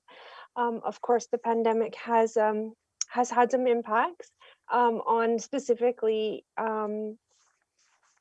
advancing the pilot concept for the Norman Street location. So not wanting to lose momentum, and in learning some practices from some of our other area agencies and municipalities, we want to propose a pop-up container market that's designed specifically for the use by our community artists, artisans, and some small businesses, as well as not-for-profit organizations. What the proposal has before you is 5 10-foot containers spaced within the Kinhut location to meet this service. The units would have some site amenities, and the Kinhut area was chosen specifically for the fact that it does adhere to the guidelines within the pop-up container market, which do require a minimum of 5 containers to be located in a purposeful arrangement to form a market environment. It also ensures that the units can meet the building code and accessibility requirements. There's immediate access to public washrooms based on the proximity of the washrooms right at the Kinhut infrastructure that we have there. There's also, in addition, the ability to have those washrooms cleaned on a regular basis for public use. There is parking associated with the Kinhut area that has an easy access off of Civic Center Road and Volunteer Way. There's the ability to create purposeful lighting. There is some lighting that's already available and additional ambiance lighting that can be added to this particular site, as well as the ability to animate the space, because not only is there recreational infrastructure there that's currently in use, there's also there's also a lot of sports fields. There's activities that we do put on as a municipality. There's rental of said services that have the opportunity to generate traffic to that area. So it would be a desirable area for a potential user of said pop-up market. There's also Wi-Fi and the ability at some future point to maybe connect some electrical services to the individual units. So in the report, council will see that there is a designation for the location within the Kinhut of where the 5 units would be located.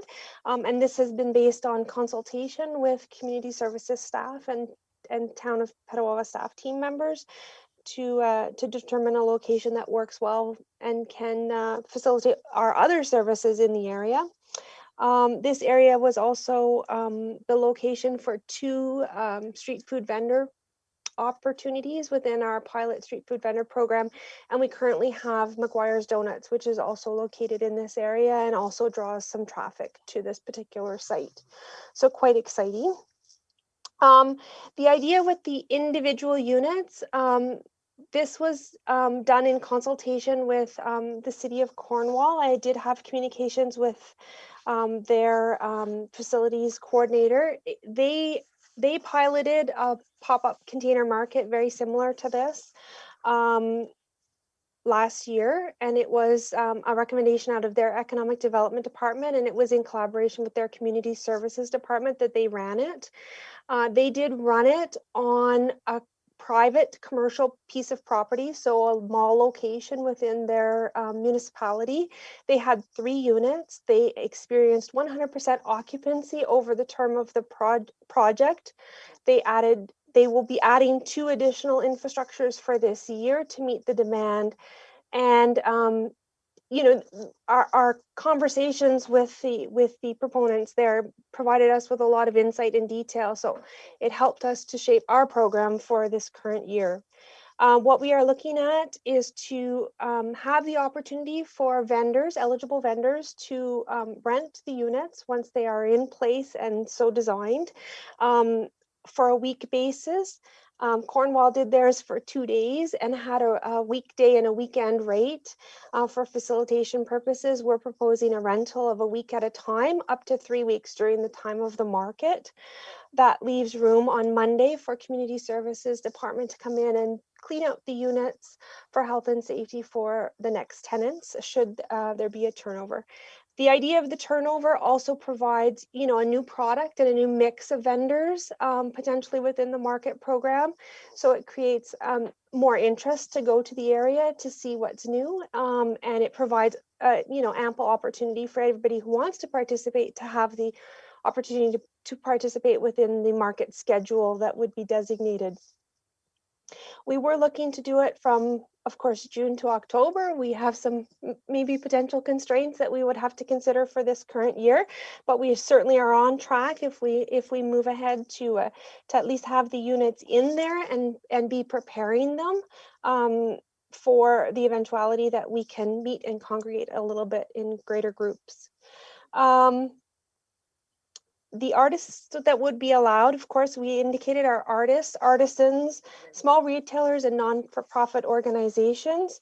That would not be used for big box rescale seams or personal garage sale activities, that sort of thing. Prepared foods and harvest products and preserve items would be eligible products. You know, the business owner would have to prove that they're meeting the Renfrew County District Health Unit guidelines and provide us with proof of insurance that they're viable operations. So there would be a vetting process by myself prior to any potential business going in there to select their weeks of use. The proposal for the week is a $200 plus HST fee, which is in line with what the proponents that we consulted with in Cornwall were charging. Within the report, we did provide you with a concepts rendering of the design area, so how the 5 containers could potentially look, and the signage associated with those containers, so that you can see that they do definitely have an industrial feel, but we have brought in, you know, the more natural elements of the wood to soften and to create, you know, a cohesive market feel and experience. We did highlight some of the type of vendors who might be interested in using this market concept within our community. Obviously, eligible home-based businesses that are looking to expand outside of their home environment and potentially increase their client base, be discovered, or just have a more tangible exposure of their products to the market base would be interested in this. Obviously, any business that's looking to gather data and in terms of movement or potential movement within the Petawawa market environment, or anybody who's just looking to increase their sales by having a second location within the Renfrew County. And we do suggest that we limit use to Renfrew County area businesses at this time in consideration of the global pandemic. Any business that wants to showcase a new product or service. So this is a great example we have some businesses that work with collaborator businesses or showcase local products. So here's a good opportunity for, you know, for the business to come into the marketplace and actually meet the residents themselves. In the report, I use the example of Pickle Vixens, but Wilkie's Bread, you know, if McGuire's Donuts didn't already have their food truck here, that would be an example potential. This is an opportunity for people to maybe learn where those products are available throughout Renfrew County, and for that business purveyor to have increased sales for that period of time. An artist who wants to potentially run a painting session or just sell some of their products, pottery, their wares, have an opportunity to engage with the community in a secure environment would be an ideal tenant of this particular operation. A not-for-profit group that wants to run a fundraiser. Right now, it's a little bit difficult in terms of capturing the awareness and signing people up and then delivering products. So this could be an ideal place where if they advertise that they're there for the week, they could get the signups and then run and distribute the products from one location. So it could help some of our local not-for-profit organizations. Certainly traditional farmers market type vendors, including produce vendors, may have an interest here. Obviously, their ability to have exposure has been changed due to COVID-19. So here's an opportunity for them within a very structured environment to have some space to purvey their wares. And I also use the example, of course, you know, for any social club or recreational community club that's going to have a tournament or a potential tournament, they could consider renting one of these container units, basically to hand out, you know, the jerseys, sign up programs, any of their swag, any of the thing during their weekend, as having a safe location to gather and to administer that program specifically during COVID-19 and as it rolls out for this year. And it's also a great place for just entrepreneurs to gather and learn from each other. While we will recommend that they social distance, the ability for them to communicate with each other and to learn best practices from each other in this type of environment would be a great opportunity for some businesses who are looking for that opportunity to expand or grow or even develop a full-scale business in our community. Like I indicated, community services staff have been consulted and are very supportive of the project, and would take on the responsibility of cleaning the units and assisting the users of the units while they're there. We really see it as an extension of facility rentals, much the same way that we rent out the main hall or any of the field services. So that's basically a summary of the program.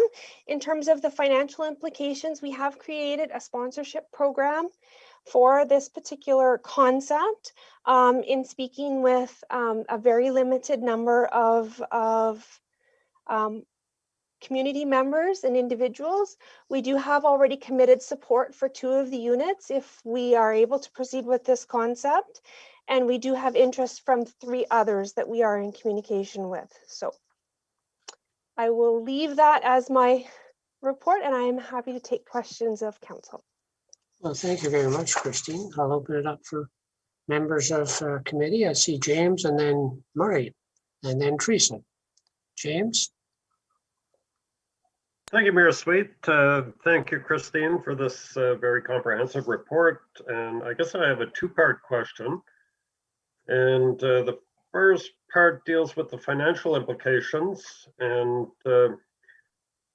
it's a fairly wordy paragraph with respect to what the financial implications are. And I just want a little clarity about that. Because did we budget for that in this year's budget? And so where it says that staff have budgeted, is that meaning that we're using some existing budget line to fund this?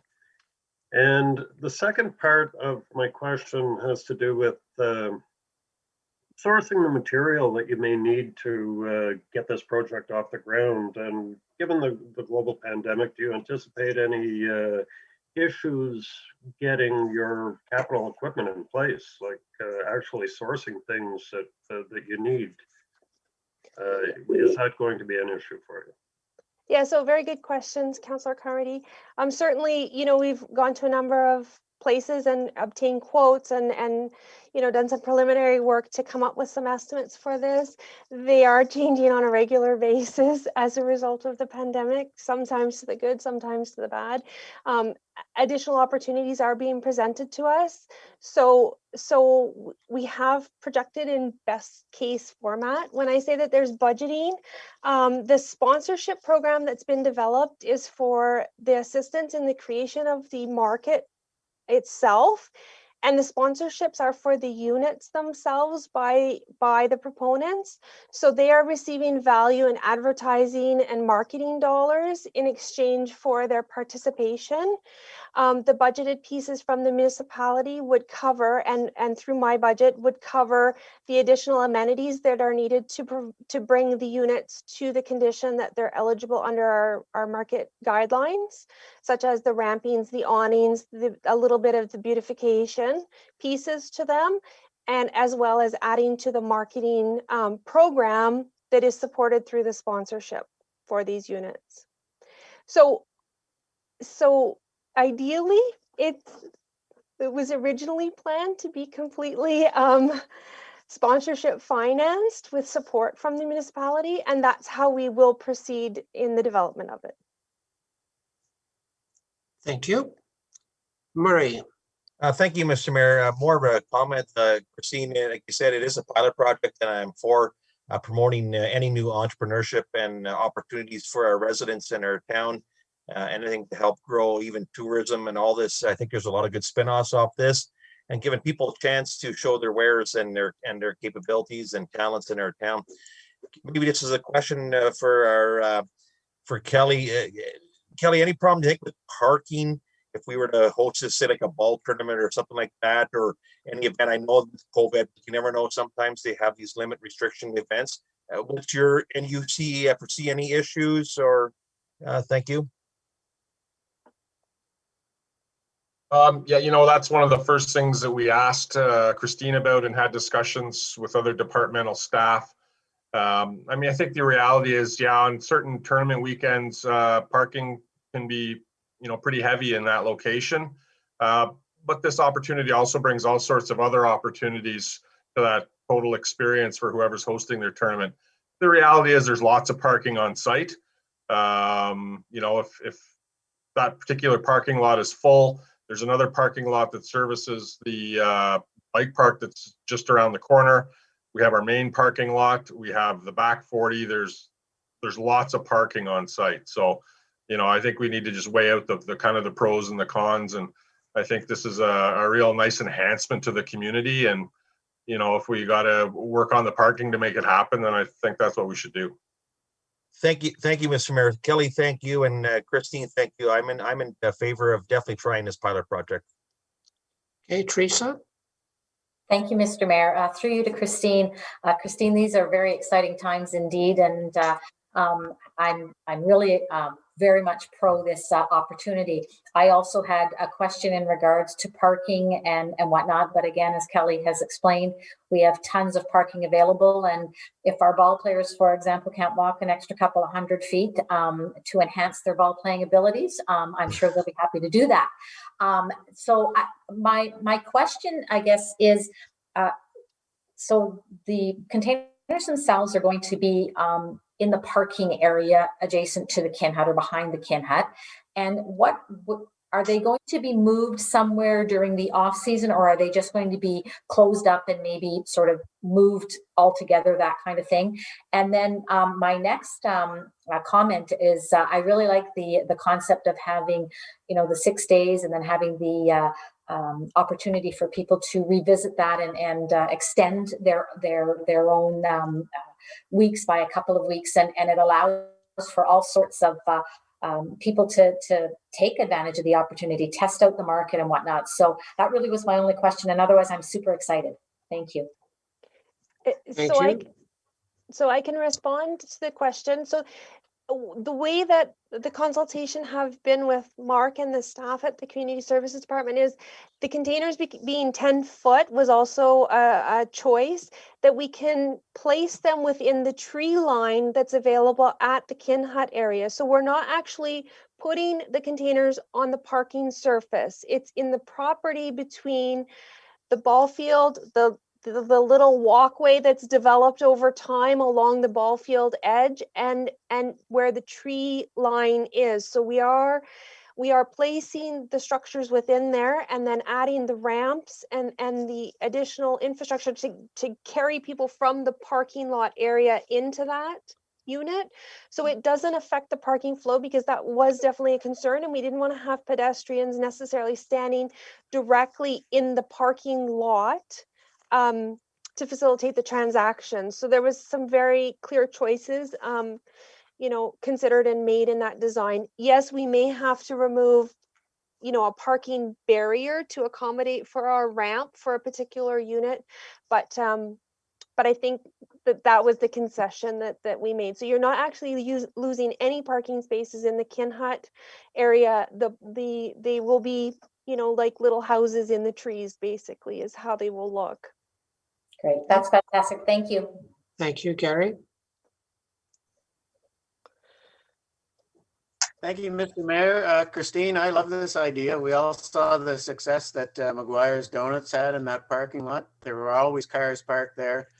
And I think it'll only enhance it more if we had 5 retailers in there for people to choose from. So I think this is a great idea. My question is there any additional landscaping or grading or drainage work that needs to be done in order to facilitate this process? Like, you're not going to cut down any of those big trees, or is there anything that has to be done to that parking lot to make this happen? Yes, Councillor Service. So there is a dip in the landscape that's there, and we had already done some work to accommodate the pilot street food vendor program and the placement of the street food vendor program. So we would just continue on, and that has already been, planned within the Community Services Department budget as well, and work moving forward. So it is part of the plan just to raise that up a little bit to accommodate for some more drainage, but it's with gravel infrastructure that's there.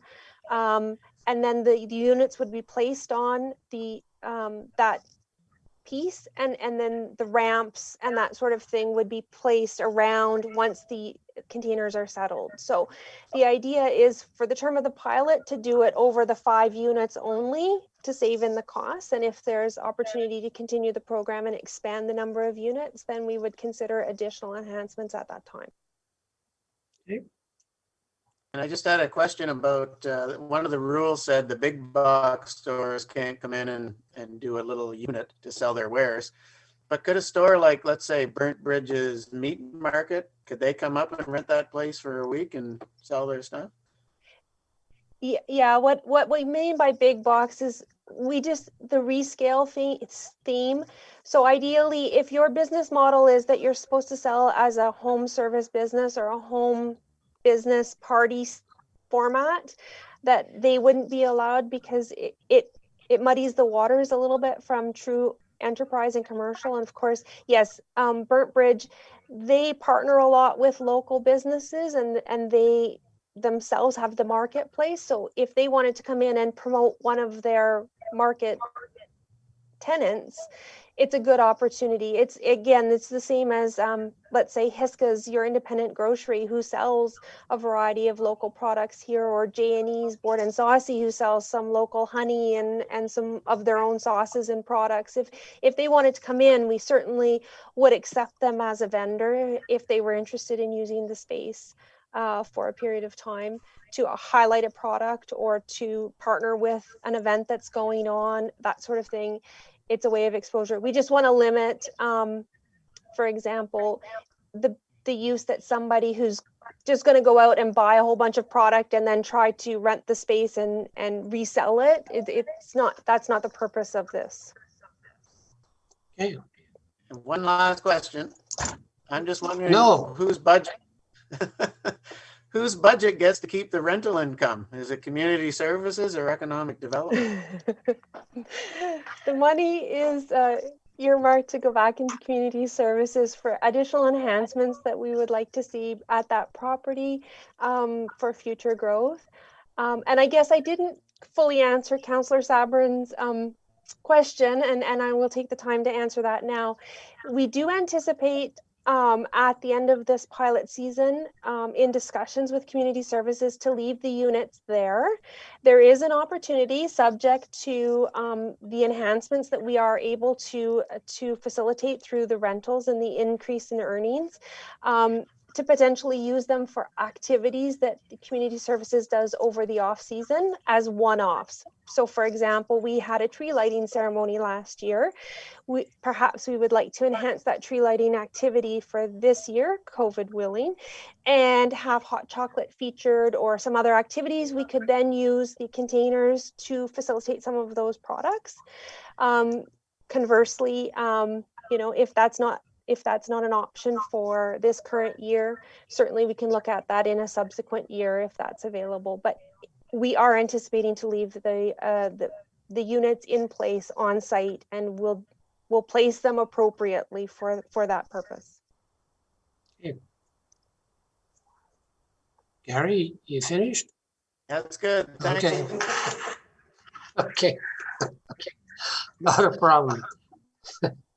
Okay, further questions, comments? Well, you see the recommendation. Need a motion to accept that. Teresa and Murray, all in favor? It is carried. Well, Christine, well done. Congratulations. I'm just writing down here from Pumpkin Man to Butter Tarts. Now it's to pop-up markets. These are all innovative type of initiatives that you bring to the town. I think this is going to be very well received by the community. It's a very innovative idea that will spark a lot of interest. So I don't know where you come up with these things, but keep coming up with them, okay? It's, I think this is just terrific. So thank you for bringing that forward. I'm looking forward to that. And hopefully COVID will be behind us and this will be a huge success. So job well done. Congratulations. That's great. Great to see. Thank you for your support. Okay, with that, we go to item number 7, the budget reports. Karen, do you have anything to tell us about the budgets? Really not a whole lot to say in terms of all 3 budgets, actually. Pretty good, eh? Yeah. Okay, can take members of committee, do you have any questions on the budgets? Seeing none, nothing for closed. We'll just receive these budgets as information. Nothing for closed. Nothing, Mr. Mayor. Okay, then I need a motion to adjourn. Gary, and seconded by James. All in favor? We are out of here. Thank you. And it was a longish meeting, but that's good. We covered a lot of territory there. So stay safe. And if you're not been vaccinated, get vaccinated as soon as you can. And wear a mask and wash your hands, but keep safe.